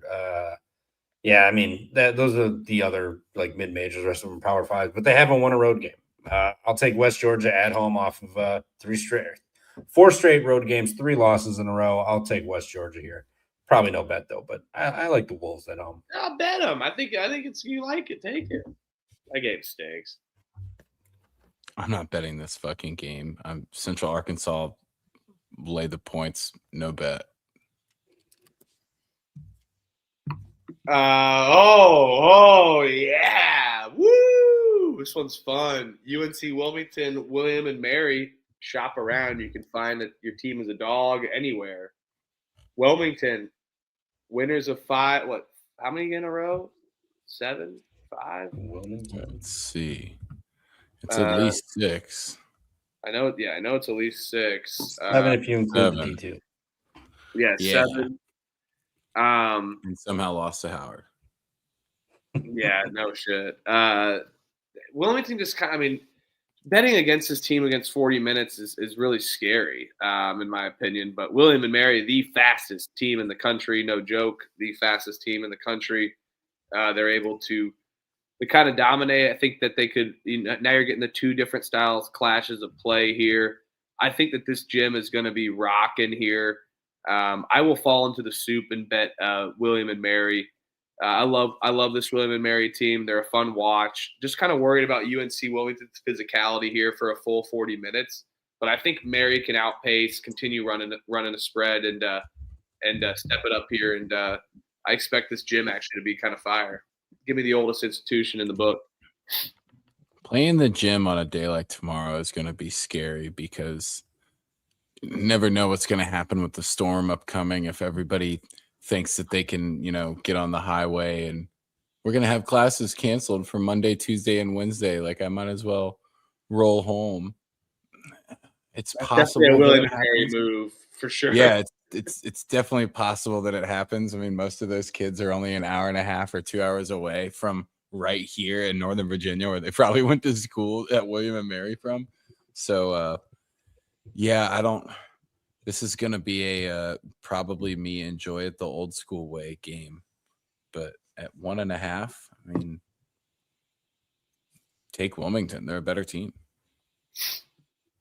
I could agree with that. They're better. Yeah, it's been paying off just betting the better team here, and there's not going to be an environment at this one. I'll take Wilmington with you. Very good question. How many licks does it take to reach the center of a Tootsie Pop? Not sure. But William, when you find out. that's how many possessions William and Mary could have tomorrow. Get at it. Yeah, that's probably true. If Cocktail Napkin likes it, I'm fucked. Arkansas State versus Georgia Southern. Georgia Southern is catching 2 points here against Arkansas State. Talk about pace tomorrow. This one's fun. Lots and lots of pace tomorrow. You got Arkansas State, one of the fastest teams in their conference and country, off of 2 losses, but they're getting Georgia Southern off of a bad loss to Coastal Carolina. And, Georgia Southern has kind of been a darling of ours as well this season. We've been betting their team total overs. We've been betting their spreads. It's been working out nicely. But I do think Arkansas State is way better than Georgia Southern. Southern defense is atrocious. Arkansas State's defense is atrocious. I'll go the home team here. I do think that, just because they're playing 4 home games in a row. They just lost another one. It is a little bad timing of Arkansas State going in. But defensively, so many problems. I love this Georgia Southern team. It'd be criminal if I cheat on them in this massive game here. I'll take Georgia Southern plus the points. I think they can hang around. And, that over's high for a reason because it's going to be a lot of points tomorrow. Yeah, I'll take Arkansas State. Better team here. They're off of back-to-back losses, South Bama and Troy. I need to go play Southern. Southern's lost 2 of their last 3, and they have Troy on deck. I don't think they're looking ahead of Arkansas State, but in the off chance they do have Troy on deck. I'll take Arkansas State on the money line. Better team. Just won't get cute, and I'll back them. Yeah, I would say that both of you guys are right. I think Arkansas State is the better team. I think the spot favors Georgia. I'm going to roll with Georgia Southern as the bit of the darling here. I don't really like to get cute and not bet the team that I don't think that's better, but getting 2.5 points here feels like this could be a 1 or 2 point game. So as long as they give me that extra half, I see it at 2.5 out there. I'll go ahead and take that with Georgia Southern. Let's go, Troy. Hofstra laying 9.5 against A&T. A&T, man, they may be back on the take, brother. Or did they ever leave the take, essentially? But they're getting Hofstra off 2 losses. A&T's horrible.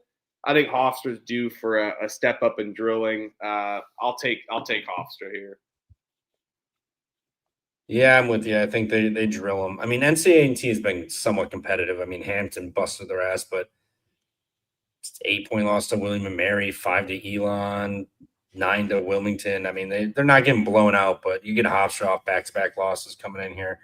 I'll take Hofstra, but I'm not going to bet this one because A&T has been somewhat feisty.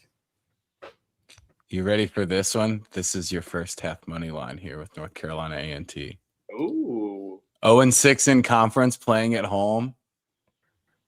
Probably not going to make too much of a difference, but this is one where I see there's probably quite a bit of value at a 9.5 line, and playing a team that has shown that they're feisty, but they've definitely shown that they can't get across the finish line. I'll go ahead and take a stab at the first half here with A&T. Let's go. I see plus 220 available somewhere around then. That's solid. And they just got blown up by 20 on national TV. Got to come out and look nice, and then you still realize you're like a. Oh, we'll still lose. Yeah, we're on the. Yeah, we're not that great of a team, but we gotta show that we've got some. We've already been motivation. Indicted. Yeah, we're good. We're good. They've already found out about our bullshit. Oh, Sacred Hearts laying 9.5 against Canisius. Get the fuck out of here. Give me Canisius plus the points, but no bets. Yeah, Canisius had their little stretch, and since then it's not been going well. Sacred Heart, I mean, they're whatever. I mean, they won their last 2, but Ryder and Siena on the road, impressive win, but Ryder at home, whoop-de-doo. 9 points is too much. I'll take Canisius, no bet. I don't know if 9 points is too much against Canisius, but I'm not going to bet to prove that I think that I know more than you guys either here. I mean, you can say I'll lay it with Sacred Heart, but this is no bet. This one isn't even one that I could, if I were to put down 10 or 15 shots over the next few hours, I don't think I'm ever going to come around and be like, you know what? I'm taking the goddamn points with the Golden Griffs. This one might as well just not exist to me. Fair. Marist heading to Siena. Siena laying 1.5. Kind of want to back Siena at home. Getting Marist coming in here, but the environment's not going to be lit, is my guess. But Siena needs. Oh this yeah, game. it is. These two teams hate each other. These two well, teams. yeah, but the weather's terrible. I don't know what. Yeah, Oh, get the so fuck out! This is the East Coast. They know how to drive here. Yeah, I was gonna say. I think the best way to handicap the weather is that in the areas where it's actually gonna be worse, the people aren't as scared of the weather. But like 4 inches of snow in like northern Georgia shut the place down. Like if North Carolina gets snow, it's so this one also seems early enough. Gotta remember, I don't know if the snow is going to start until Saturday during the day, Saturday night. That's fair. All I'm saying is that it's 1.5's not big enough. I'm going to lay it with Siena.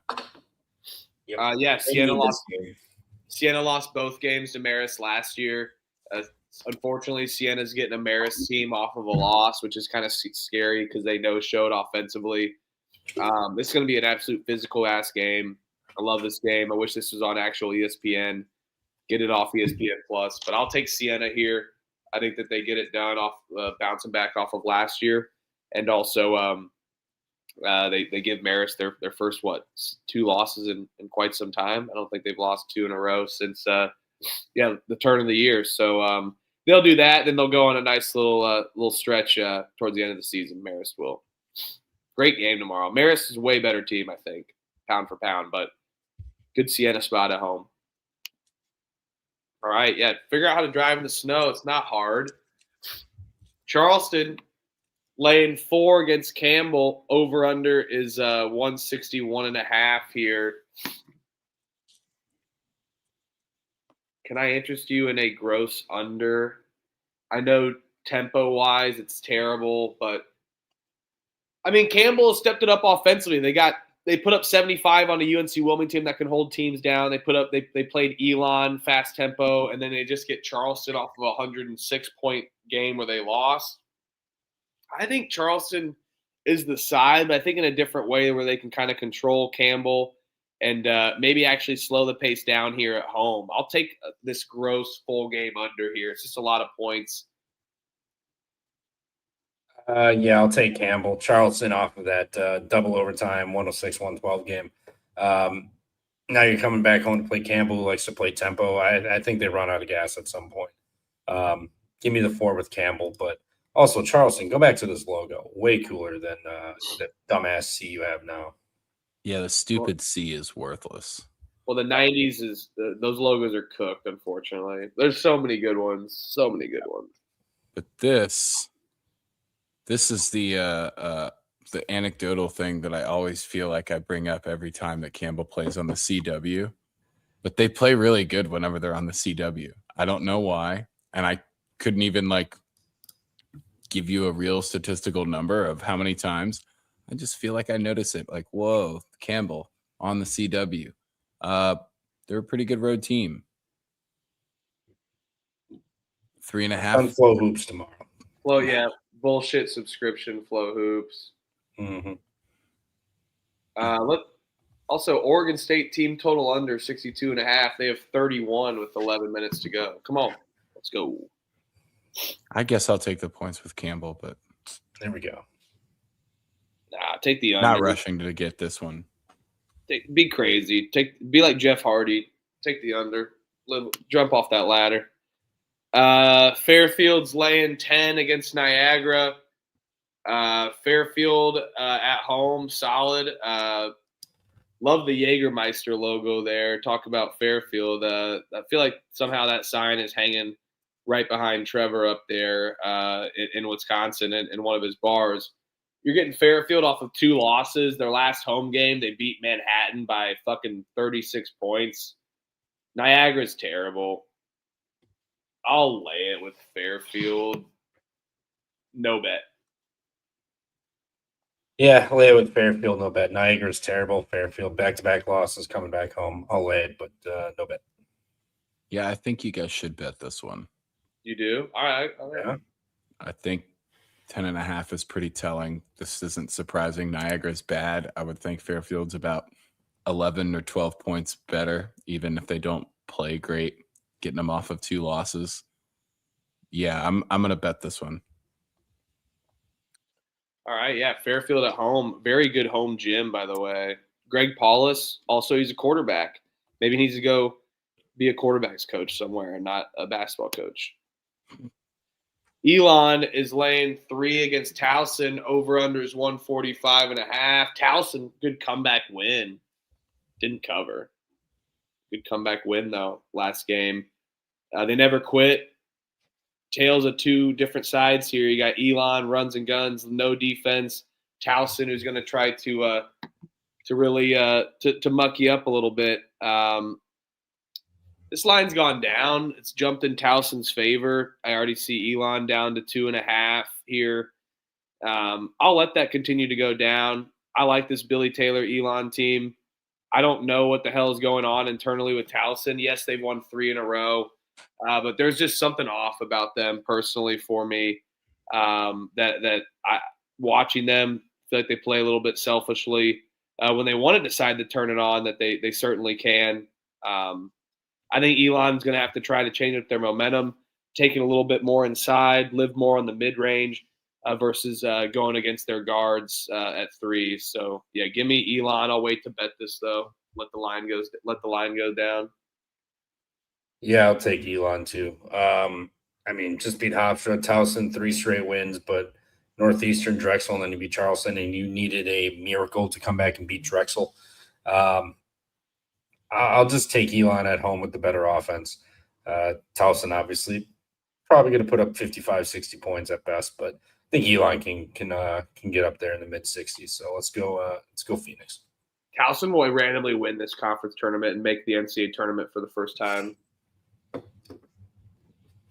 Why? Elon's been scoring against everybody, and for some reason A&T was able to slow them up. Is that because they're like more athletic? It's because something's going on with A&T, brother. Yeah, that's the point I'm making here. Is the only standout that would make you think not to bet Elon here is a team that's on the take. So yeah, I'll lay it with Elon. Let's go. That's not a bad idea. You should bet Elon to win the CIAA.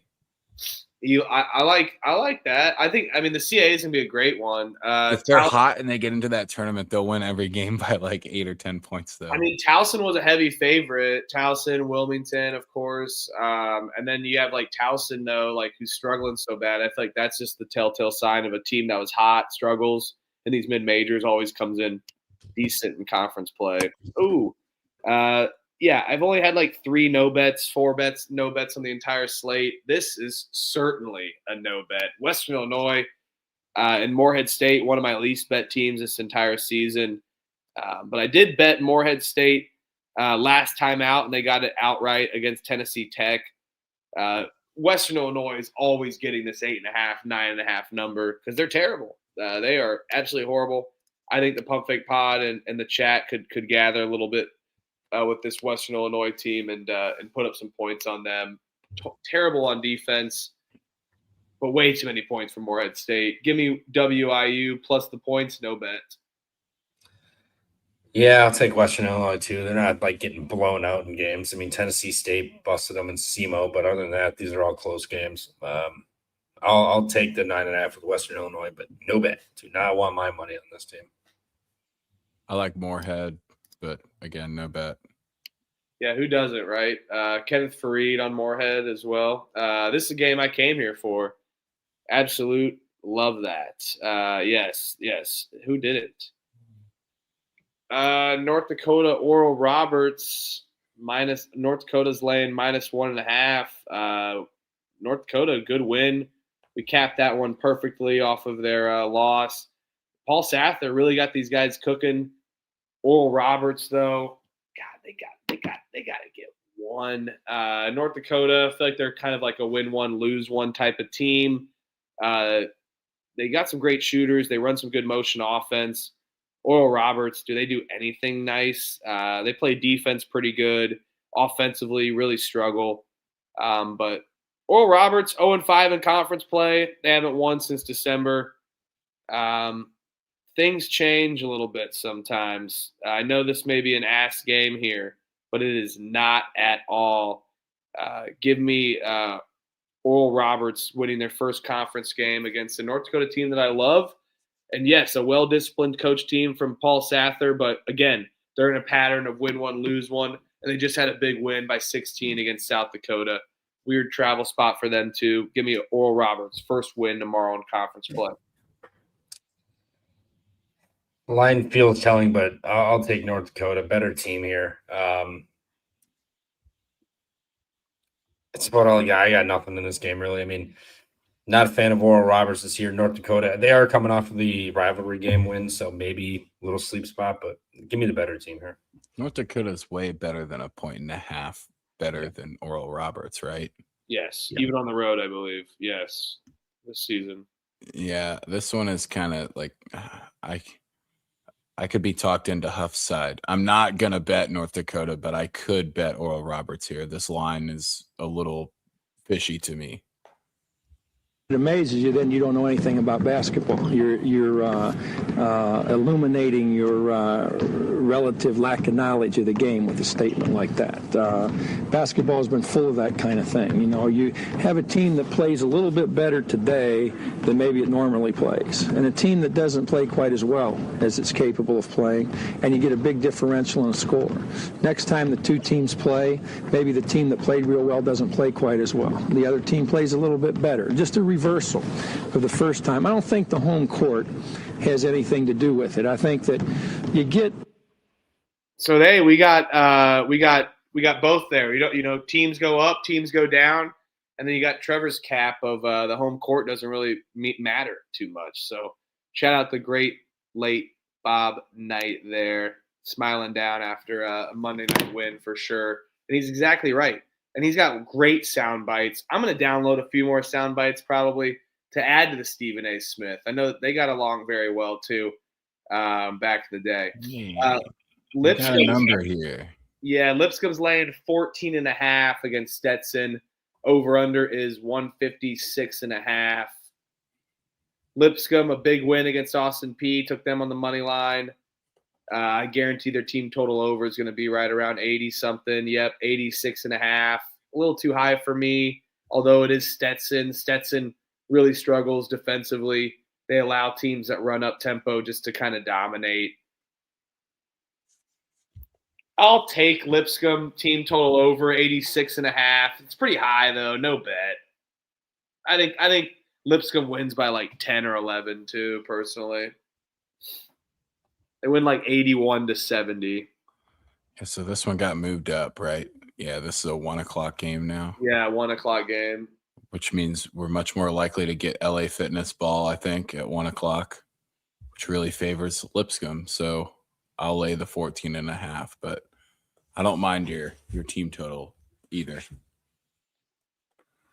Yeah, I've been taking a lot of Lipscomb team totals. It's just super. You know what? This is so dumb that we should bet Stetson first half money line.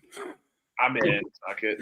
I'm in. And yeah, they're worried about the storm in Nashville. They're like, oh my God, I can't go to Tootsie's in Nashville. Oh no, I can't go to down Broadway. Oh no, dumb horse. My bachelorette party was supposed to be 3 days long, and we got stuck in Nashville for a whole week. Oh my God, I promised, babe, we were snowed in. I promised I wasn't sleeping at Jack Marius's house. Oh my gosh. Good God. Jack Marius, that Tabtariatrix. Remember that? Jack Marius, Tabtarius. Whatever the fucking Key and Peele. Where the fuck did he get that name from? Goddamn. Trevor? Yeah, Lipscomb for me, no bet. God, that Key and Peele shit is. I'm gonna turn that on before I go to bed. I'm watching those names. I love that East-West College Bowl. Austin Peay laying -4.5 versus FGCU. Austin Peay off of a loss here. FGCU off of a win at home. Don't love this team. Honestly, they're damn near better at home, probably because they're partying there. I'll take Austin Peay at home. I think that they bounce back under the stolen valor. Corey Gibson he's going to have these guys rolling. And I think after playing a team that has such a fast pace in Lipscomb, and now they kind of welcome a Florida Gulf Coast team that, yeah, they try to mimic them essentially, but Florida Gulf Coast, middle of the pack in pace, defensively one of the worst teams, and Austin Peay really tries to they shoot the three officially, so they're going to have to be able to go to three versus taking the inside game against Florida Gulf Coast. FGCU is ready to get back to warmer weather. This is a move up 1 o'clock game. I'll lay it with Austin Peay here. Yep, lay it with them at home off of a loss, and then FGCU's just been at home for close to 2.5 weeks or so before they hit the road. So I'll take Austin Peay laying the points here also. Yeah, I'm trying to look up what the team total is for Florida Gulf Coast because I would probably tend to lean to the under there. I would lay the points with Austin Peay. This one at 1 o'clock in the afternoon, and it's the exact opposite handicap. Austin Peay does attempt to play defense and kind of, I think that will show in a 1 o'clock game a little bit more than people that are ready for their normal routines and whatnot. So rolling with Austin Peay, but if I can find the Florida Gulf Coast team total, I'll probably roll that under too. And shout out our guys there at Rhythm down there in the chat. Redman, evening, gents. Great day so far. Rhythm picks this week 7-5. Let's go. He's tracking his Rhythm picks, taking Rhythm picks. And then also shout out Jason as well here in the green with Rhythm. Yeah, let's go. Rhythm's been awesome. We'll be sure to pass along that message, and we love that. And again, they pick every single game. They don't just pick and choose a couple games on the model. They pick every game based on their model with all their stats and statistics. They will put you in the green. They got all the knowledge. The days of CSV chugging and pulling on Google Sheets and Excel is over. Downloading CSV files, none of that. Rhythm has all that data backed up by their models and beliefs, and they pick every game with a confidence meter. And they will put you in the green following that confidence meter. Let's go, Jason. Love organic content. SEMO laying 7 against Little Rock here. It is a Trojan condom fucking absolutely here. Total Trojan condom logo.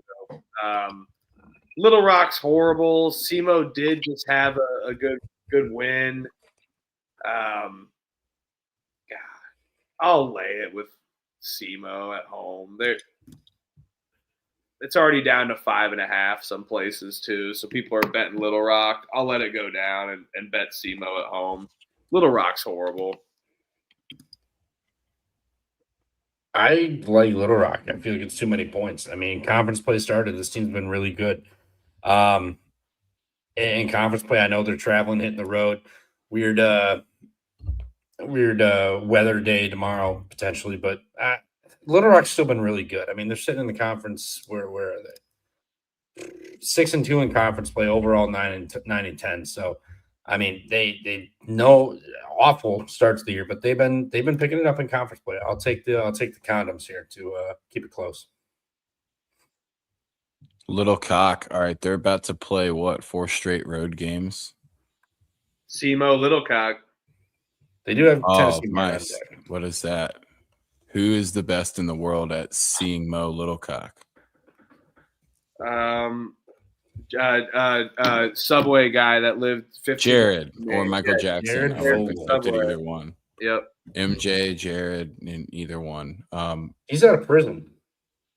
Is he? Yeah, didn't he just recently get out? I think it was the end of last year he got out. Is he? I don't think he's out. Yeah, I'm pretty sure I saw something about him, either being close to getting out or being out. So by now, I would assume he's out. He's out there getting his veggie delight back on. He is scheduled for prison release in 2029. Oh, nice. Oh, a couple more years. Yeah, so they got a little more. I actually so he was about to get was out, there but then for he that. added the chips and drink, so he had to stay a little longer. I drove to the dude's neighborhood that when he got arrested. I remember that. I was like sophomore in high school or junior in high school. I didn't drive, but we went to it. It's crazy. Creepy. Yeah, I think Little Rock's better, and you're getting points with them. Yep. I think they've shown that they're better in conference. They're going to have to win one of these road games at first, because once you get to the third and fourth road trip game, it's a little bit tougher. But yeah, I'll roll with the Little Cock. Yeah, you could talk me into Little Cock, I guess. Fuck that game. Southern Indiana's laying 3 against Eastern Illinois. Fuck this game too. EIU. I took USI on the money line last week. It was a fun sweat like the same day last week. I like them better as a dog. EIU just put up 105 points, though. I'll take Southern Indiana at home on the money line. Worst team laying points. No bet. Yeah, just give me Eastern Illinois. I'm not going to get cute and try to lay points with a team that doesn't deserve to be laying points. I'll take EIU, but no bet. No bet. Yeah, why are they laying points? This is dumb. Mm-hmm. This is dumb. No bet for me. Yeah, it's EIU sucks too, though. Lindenwood laying 9.5 against Tennessee Tech. I mean, Lindenwood's good, dude. Lindenwood have been absolutely rolling. Now they're getting a Tennessee Tech team that's just been struggling. They go on massive offensive spurts. They like to play a really big motion offense. God, laying points with Lindenwood does not sound fun, that many points. But I could be talked into. I see 8.5 available on DraftKings. I like the lines telling. Lindenwood could destroy Tennessee Tech here. I will take the team total under for Tennessee Tech under 71.5. I think that they go on too many dry spells here. Yeah, I like that, actually. Yeah, I'm not laying 9.5 with Lindenwood. It'd be Tennessee Tech or nothing for me in this game, but it's going to be nothing. 71.5 is way too high, Huff. Yeah. I mean, they got 70 on Moorhead, but 54, 59, 61, 58, 76. You got to go all the way back to Tennessee State for them to cover that number. 62. Yeah, no. I'll play that, but. And now Lindenwood's laying that many points as well. Like, it just is a little tempting to me. Yeah, now I don't have to lay that many points with Lindenwood. Yes. Take it now, though. It'll be 70 tomorrow. Oh, for sure. 68 by tip. That's why I like taking – when I like an under on team totals, I always take it. When I like an over, sometimes I'll wait. But when I take a team total under, I'm ripping it for the most part. Sometimes it goes up and whatever. But Idaho laying 10.5 against Sacramento State. What the hell is that logo? Looked like I drew it. That's fucking terrible. Over under Sac State. I mean, yeah, I know, but I'm like, what happened? That's what Mike Bibby looks like now. I guess that is true. That's yeah. Mike Bibby. That could be that is it. That's Mike Bibby. Guy's got a cleft palate there. Bald. Yeah. This line stinks. Sacramento State off of tons of wins. Idaho really has not been able to beat any of these teams by margin. They were even laying less points than they were against Eastern Washington, or laying more points than they were against Eastern Washington. I mean, I'll go with the weird line here. I will lay it with Idaho. Sacramento State's got to come back to earth a little bit off their 2 wins. Idaho is due for one of their drill spots. They haven't been able to do it recently at home. I think they step it up. I will lay it with the Vandals here. 9.5 on Caesars. Yeah, I'll lay it. Idaho at home. Sac State hitting the road. Not an ideal spot. Yeah, I'll take the Vandals to be ready for this weather and get there in time, shoot around, and then Sac State just want to get the fuck out of there with how bad the weather is. So give me Idaho minus the 10.5.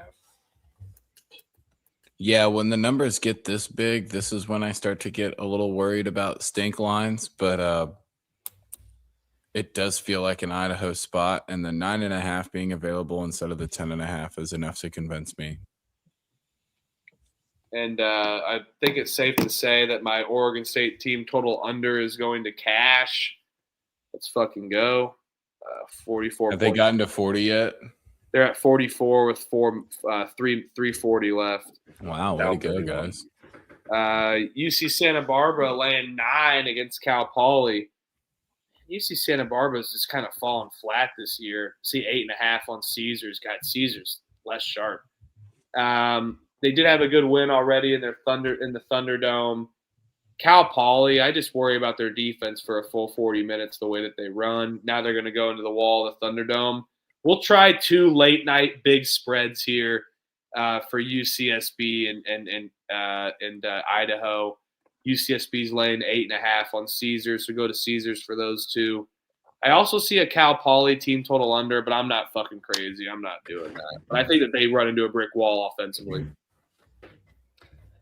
Yeah, it would be God, it's Santa Barbara or nothing. I'm with you. Kind of feels like a drill spot, but Cal Poly can hang in any game if their threes are falling. I mean, literally any game. So it's the scary part about fading them, but I think Santa Barbara gets it done tomorrow. Yeah, I'm not one to typically fade Cal Poly either, but I think you're right on the team total under. I don't know if I want to lay this big of a number with Santa Barbara. I think they probably win the game. I think there's a chance that it's only 6 or 7 and you get screwed there. But I don't really see Cal Poly having one of their incredible offensive outputs here. Coming off of what? I don't think so either. 66 at home against Hawaii. I mean, Hawaii's pretty solid. Yeah, they've been so variant. I think UCSB plays enough defense here that we can roll with that.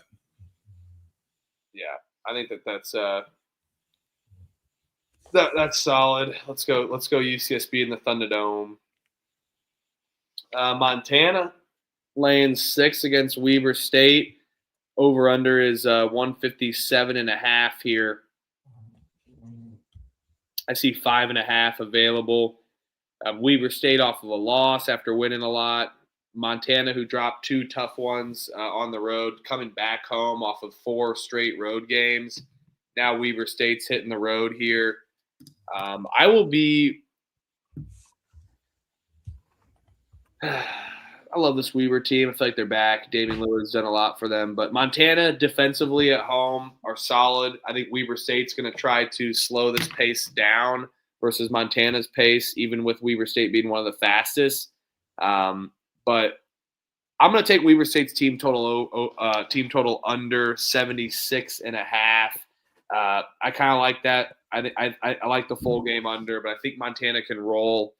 I do like them on the spread, but I think for the most part, Montana just put up 98. They've been running and gunning at home. I think they're going to be able to control the tempo and also control the tempo on defense and slow down Weber State. I will take Weber State's team total under 76.5. Yeah, I don't hate it. I was looking maybe full game under Montana back home. I think their defense is going to step up, especially after those 4 straight road games. Split it. Now you're going back home against a Weber State team that's been all right lately. I think this is a get-up spot. I think it's a more defensive game. I like the under, but probably no bet. Yeah, it also kind of feels like you're selling high on Weber State after kind of a little bit of a turnaround. Nobody wants to go to goddamn Missoula, Montana. Just lay the points with the Grizz. But I mean, this one's already gone to 4.5. So I don't know. Maybe you get lucky. You get a 3.5 out there or something like that if you monitor. Yeah. I think I'm going to have to roll out of here kind of soon, guys. You can drop off whenever. You need to. Feel free to just be like, hey, I got to bounce, say your final goodbyes. All good, brother. We appreciate you hopping on. And I know Cannabis Capper will be joining us here soon as well. Got some good guys in the booth. And Troy, good to have you back as well. I know some episodes are fun. I'll never forget your wasted episode coming back from the Nats game. That is a all-time episode, and everyone should go back and find that exact episode for the Pump Fake Pod last year, by the way. No matter what the line is, we're betting Hawaii on the island too whenever you guys get to that game. So 15.5. Not enough. Play it. Yeah. But all right, guys. Hey, Later, chat. hey, Troy. I'll We see you in appreciate like 20 you. minutes, anyways. See you on the. Are you doing pregame tomorrow? TC pregame tomorrow or I no? think so because Mac's gonna be getting wasted going to some basketball game in Mac country. Hell yeah! All right, I'll be there. I'll be on there tomorrow night. So let's go. Yeah, I'm assuming I will too. I'm free unless Cap wants to go, but yeah, we'll see you around. Thanks, bro. Appreciate you tuning in. All right, later, Chiming guys. in, chirp. Later, Cap. Let's go Penn State first half. All right, Pump Fake After Dark now, and Trevor gets to be a part of it for once. Let's go. Montana State, yeah. I'm taking the Weber State team total under. Did you have a cap in this one? Sorry, you muted. Can you hear me? Oh yeah, I can hear you. Yep. Yeah, no, I like the under, but probably not going to fire on it. Okay. All right. Oh yeah, take this one away. SIU Edwardsville's laying a point at home against Tennessee State. God, I love this SIU Edwardsville team. It's like that psycho ex-girlfriend. What are you doing in this one, brother? Trying to find this one. There they are. Tennessee State. They won 2 straight at home. Southern Illinois. This Southern Illinois team hasn't been impressive. Give me Tennessee State. I think Nolan Smith and the boys are really getting it rolling here. And this is the kind of team they've been playing and handling. So I'll take Texas State on the road. But, I'll probably fire on it. I mean, I just don't think SIU is good. I get there at home laying points, but Tennessee State's been damn good, and Nolan Smith has these boys humming. So I'll take Tennessee State. All right.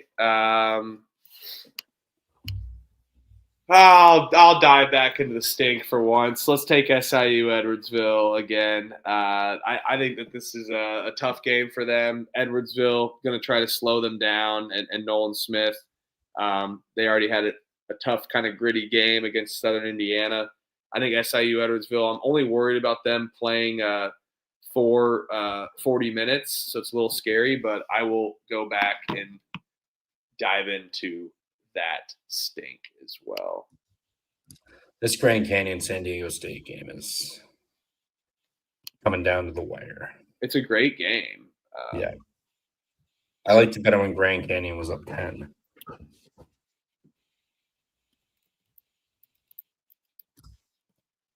Yeah, no shit. Talk about Grand Canyon turning around and also just a different team at home. I mean, that is a true home court advantage there, bro. What do we got next? FIU's land 1.5 on the road at UTEP. Oh my God, 3 shots at the rim, Grand Canyon. Oh. God, this game's stinks. Come on. FIU on the road. FIU, I'm really a big fan of. I know they dropped 4 in a row, though, FIU has, unfortunately. Yeah, I know. I believe Stevenson has been out. He missed 1 game. All right, so he missed 1 game, but yeah, he dropped 4 straight. Hot start. Now you got UTEP coming in here. They're coming back home, but they haven't been good at all. I mean, they beat Middle Tennessee, North Dakota State at home. I'll give them that. So maybe they do pop up, but I think FIU gets right here. They're too good of a team to be losing 5 straight games, and UTEP is just not that good. So give me FIU on the money line. I'll go with the home team here. I love this FIU team, but I'll take UTEP here. I think that they're just a little bit better at home for the most part. And then you get FIU on the road. UTEP is god awful though. This will be a no bet for me actually. And I love the Pitbull cap. Montana State's laying 5.5 against Idaho State here. Over under is 144.5, and I will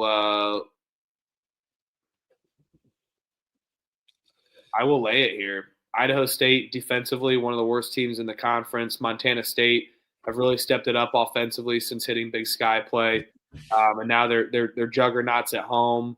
I think they really expose Idaho State, can really shut down their offense. The only worry is that if Idaho State can out-rebound Montana State is my problem. But I think with how Montana State's tempo is and the way they've been cooking on offense, it's going to continue in a home spot here. I think they win this game by like 10 or 12 even. So I'll take Montana State minus 5.5. Yeah, I'm with you. I like Montana State at home here. Idaho State, not been a huge fan of this team. I mean, they haven't looked good at all this year. Montana State coming back home after the road trip. You do have Weber State on deck. I don't think it's a look at. I'll lay the 5.5 for Montana State too. All eyes on this Grand Canyon game too. Yeah, shout out that Northwestern pulled it off. There we go, big parlay. Yeah, let's go All right, let's go, dude. Fuck yeah. Man, Grand Canyon, come on. Let's go, Dot. Thanks for tuning in, brother. Appreciate the donation. UC San Diego's laying 2.5 against Davis. Over under is 153.5 here. Man, I do love this UC San Diego team this season, but I do love Davis as well. Now we're getting Davis plus the points. They just lost by the hook against UC Irvine. They're not going to do that 2 times in a row at home. Or they were laying 3 points at home. They lost by the hook. But now they're catching points. I feel like it's a similar spot. I'll take UC Davis plus the points. I like this Davis team. And yes, UC San Diego has been solid, but they've shown that they can struggle. And they're due for a road loss after just having a nice road win at Bakersfield and having a nice road win at UC Riverside. They're due for a loss against a team that's more evenly matched to them. So give me UC Davis plus 2.5. Yeah. Oh, he just missed. Okay, Grand Canyon. Oh, wow. Wow. Holy fuck. This game's awesome. It's 1-1 though. 1-1. Come on. 1-1. Yeah, no, I'm just gonna take the better team here. I think it's 2 free throws. No, that's only foul 9. Oh, shooting foul, dumbass. Yeah. It's shooting foul. Yep. He made the first one. Let's go. Whoa! How are you ahead of me? I don't know. I'll take the better team here. UC San Diego. They're just overall better. Yes, there's a little bit of a name brand, so maybe that's got something to do with it. UC Davis has looked good, but they did lose to Bakersfield at home, not even on the blue court. And then Cal Poly got them, but Cal Poly can. We've seen it pop up and just catch anybody when they're on any given night with the threes and shooting. So I'll take UC San Diego. I think they get this done, but might not fire on this one. You're fucked, buddy. Also, it looks like you're just putting a mick on that one. I will be betting this. In cash, Oregon State officially 51 points. St. Mary's. Huff CBB Wednesday, 21-16. This is for you, Jeff Sharp. 21-16 today. Added a unit and a half and betting half units. Betting half units this season, 874 and 720-1 plus 57 units. You bet a full unit, you're up like 80-something units just because you lose the juice on some of the days. But if you're betting a full unit, you're still up like 89, 90 units or something like that. So been a fantastic run. Let's keep the momentum rolling. Let's get 60 units, and let's end this week at 65 units. Hell, let's end it at 64 for 64 teams in March Madness. Let's go Grand Canyon, baby. And you were ahead of me that time. I don't know how you just caught up to me randomly. I don't know. Well, Grand Canyon holds on. Today would have been 13-5 for me if I would have bet everything I wrote down last night. Come on. So come hang out. Fuck. Come on, dude. Be the volume shooter. It's always a game of ashes. Just bet a little less than your units. Bet more. It works out. I'm telling you, it works out. And those days that you're losing, you have 8 losses. They're like 8 more losses than you do wins. It still doesn't hurt you that bad betting those half units. Yes, it takes longer. I'm just scarred from that stretch of just getting skull fucked every day. I know you're in your head, but you'll get out of it, and it's a long season, as we all know. North Dakota State laying 3.5 against Denver. Over unders 156.5. This line stinks. I'll go with the fake sharp play of the day, and Denver is plus 4.5 available. I will take Denver plus 4.5, and I believe Rhythm likes Denver plus 4.5 too. So I will happily make this the Rhythm play of the day if we want to. But I think North Dakota State going into elevation as well after being on flat land. North Dakota State hasn't really seen a loss since December 22nd. They're undefeated in conference play. I think this is a game where college basketball takes over and a random rip current comes in for Denver on the mountain. Give me Denver plus 4.5, and that will be our Rhythm play of the day if you're cool with that too. Yeah, works for me. I like Denver here too. North Dakota State off of South Dakota State and St. Thomas. I know I'm now hitting the road to play Denver. Tough spot. I'll take Denver with you. And that you said the spread was the Rhythm play? Plus 4.5, yeah. Plus 4.5? Love it. Yep, let's do it. No, Jeff, Jeff, the banner's for you and telling the world, yes. But I like the banner. I think the banner is a great call. That's why I just always recommend you. Let's go. Let's go Denver. I'll sprinkle on money line. But definitely plus 4.5 for Rhythm play of the day. New Mexico State, Missouri State. New Mexico State is laying 5.5 here. This is a game on CBS Sports Network. Missouri State has stepped it up offensively to start off conference play, but they've fallen flat, losing 3 of their last 4. This is now their 3rd road game in a row, going out to New Mexico in Las Cruces. They were in Tennessee. I'll take New Mexico State at home. They just had a big win, unfortunately, but we haven't seen them have a big win at home since January 8th. They lost last time at home on the way out. Give me a New Mexico State minus 5.5. Man, San Diego State got that pass and almost banked in a 3. Oh, yeah, I know. Holy shit, I just saw I was talking, so I missed the replay. But or I'm seeing the 3-0 today. Suck my dick. I should have bet everything, but I'll take 3-0. Yeah, these two already played. New Mexico State lost by 7 on the road. Ken Palm has 9. They're laying 5.5. It seems a little fishy, but I'll still back New Mexico State at home. Revenge spot. They're coming off the road, just got to win, and then Missouri State double overtime and hitting the road for a 3rd straight time here.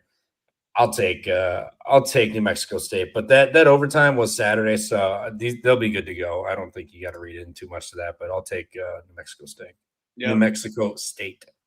I bet half units. I win more days than I do. That's why I bet half units. Yes, I can. I mean, when I go 21-16, I only win about 1.5 units. I could win more, having 5 more wins, but at the same time, it just is way better for when I do have a losing stretch. You know, I had one Saturday, I had like 10 extra losses than I did wins, or 12 extra losses, and I still only lost like 6 units. So that to me is where, for how much I bet, I'd rather go with my gut. I'd rather trust what I believe. And it's worked out the last 2 years since we started doing this. And again, it's just less risk. Yes, you bet more, so there's more risk technically. But when you're betting less than your units and betting half units, there's less risk involved, because basically it's a 2-for-1 special on those losses, essentially, for a full unit. South Dakota State versus St. Thomas. St. Thomas is laying 7.5. This South Dakota State team is a little fugazi, in my opinion. And now they're getting to St. Thomas off of bad timing off their loss. They're due for a shellacking.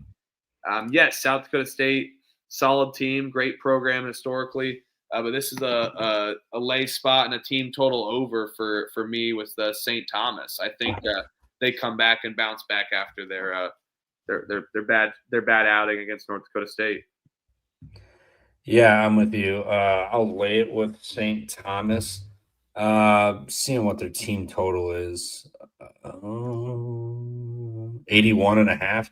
I don't hate that. South Dakota State can't defend the 3. I mean, they're not giving up a ton of points, but you had the rivalry game that was low scoring. You played Kansas City, whoop-de-doo. Denver got 80 on you at home, and then North Dakota got 87 in overtime, 70 to Omaha. I mean, they still give up points. Like Milwaukee put up 88 on them, Wyoming 87. I don't know why St. Thomas can't, but I'll lay the 7.5. I think if they're hitting their total 82, 85, whatever they get to, I think they cover this game. I think South Dakota State kind of struggles. I think St. Thomas gets it rolling after a loss and they return home. So let's go St. Thomas. Oh, and I always appreciate the banter. Anyone always give me shit for sure. And I didn't even think you were at all. I thought we were just talking it up. UC Irvine's laying 8.5 against Riverside. Over-unders 141.5. Lay it. Riverside's terrible. No bet for me, though. I feel like this game will come down and be like a 5-point win for Irvine. No bet. But I will lay it. I couldn't put my money on Riverside right now. They're so bad. Yeah, that's what has me worried. Like, they're not good. They did just get a big win against Fullerton. Irvine coming off of back-to-back losses on the road. So third straight road game here. I mean, they were at Hawaii. They had a week off in between that, and now you got another 4 or 5 days. I think Irvine gets it. I think it's a big number. Riverside, not that good. I know you just won. But prior to that, it has not been pretty at all. I mean, you're scoring 73, 66, 66, 45, 65. Like, it's been a struggle bus offensively here. I'll take Irvine laying the 8.5, but probably no bet. It's just a little big. But if this comes down, to like 7.5, 7, I might dabble with Irvine tomorrow night.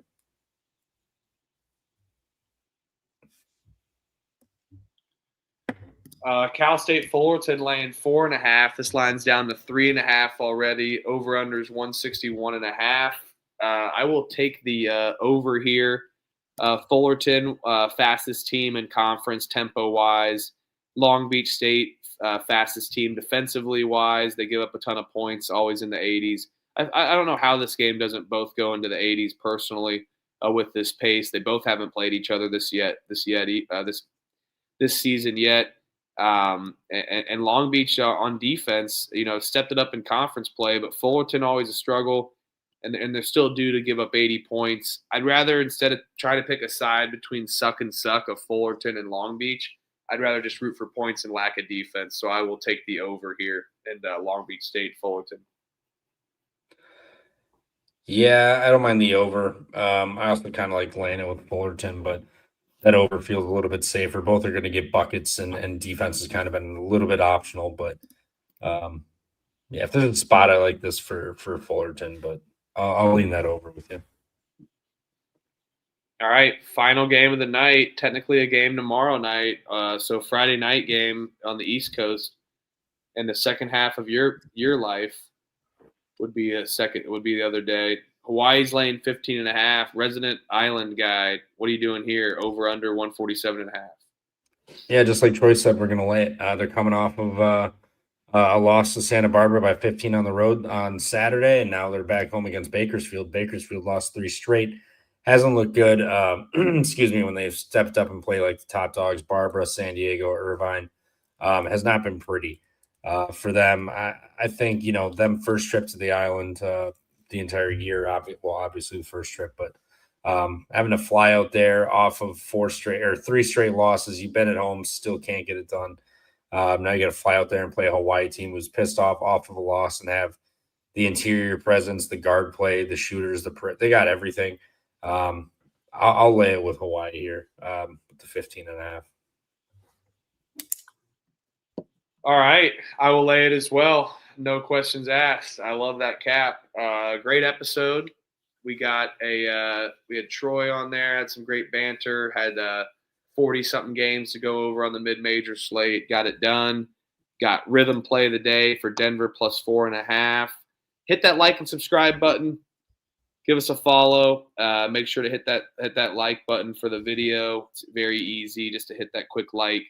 Shout out to everyone that donated to us. Dot for the Northwestern Cash. Thanks for giving us some donations. Danny Dumb Shit, thanks for the big dono. Send Huffer to Monroe. I'm in. Let's go be a Warhawk for the day. And thanks everyone for tuning in. This chat's been awesome. It's been a great community. Continue rocking this season. Let's hit 60 units on the year and keep rolling. Spraying the board as we always will. We will be back tomorrow. It is a bigger game and slate tomorrow, just due to the weather and also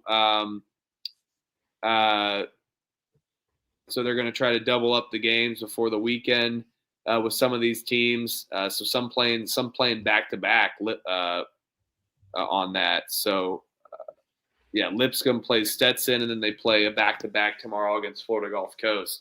So and then Stetson playing Pay, Florida Gulf Coast. So interesting. We get some day basketball on a Friday slate, and then you get your normal, just classic evening games, a little handful. And then Saturday, we had 152 games. It's down to 140 something now after the weather delays. But we will still be rocking a Friday slate, 11 Eastern, both nights, 10 Central. Easy episode tomorrow night, and then the big one Friday night. So get your 6 packs of beer. Hell, get a 12-pack of beer. Grab your vape. Let's have a good time on Friday night. And then obviously the day off Saturday night. Then we'll be back Sunday night, and then our rhythm interview on Monday night. So appreciate everybody in the chat. It's going to be a next good 4 days of us, and we'll be rocking here shortly, and very excited for that Friday night slate. It was a great Saturday. Made tons of units last Saturday. We're going to keep it rolling as we continue to roll in conference play. We love this conference play. We're getting some equilibrium out. We're figuring some results out of what's working, and we've enjoyed it. It's been a great turn here, and we've been rocking and rolling here on the Pump Fake Pod. Appreciate everybody. Have a fantastic night. Trevor, any final thoughts here? No. Fun night of hoops. Winning night. So make that 4 nights this month of winning nights. No big deal. We're rolling back into tomorrow, hopefully just as nicely. Is that 2 though in this week alone though? The last week it's been like 3. So I mean, like after that 2-week stretch to start the year was, I don't even have words to describe that stretch. That was hands down the worst stretch of my entire life. So hopefully it's the end of it. Knock on wood. But yeah, it felt good to have a winning day. Going to bed a winner, a champion for the first time in a minute. Yep. Gonna hate to sound like Ricky Bobby here. Been winning. We're gonna continue winning, and we will be rocking in no time. This Pump Fake Pod has been consistently up since we started this. Our picks history is on the picks history page. We've been rocking and rolling, and we're going to continue doing that.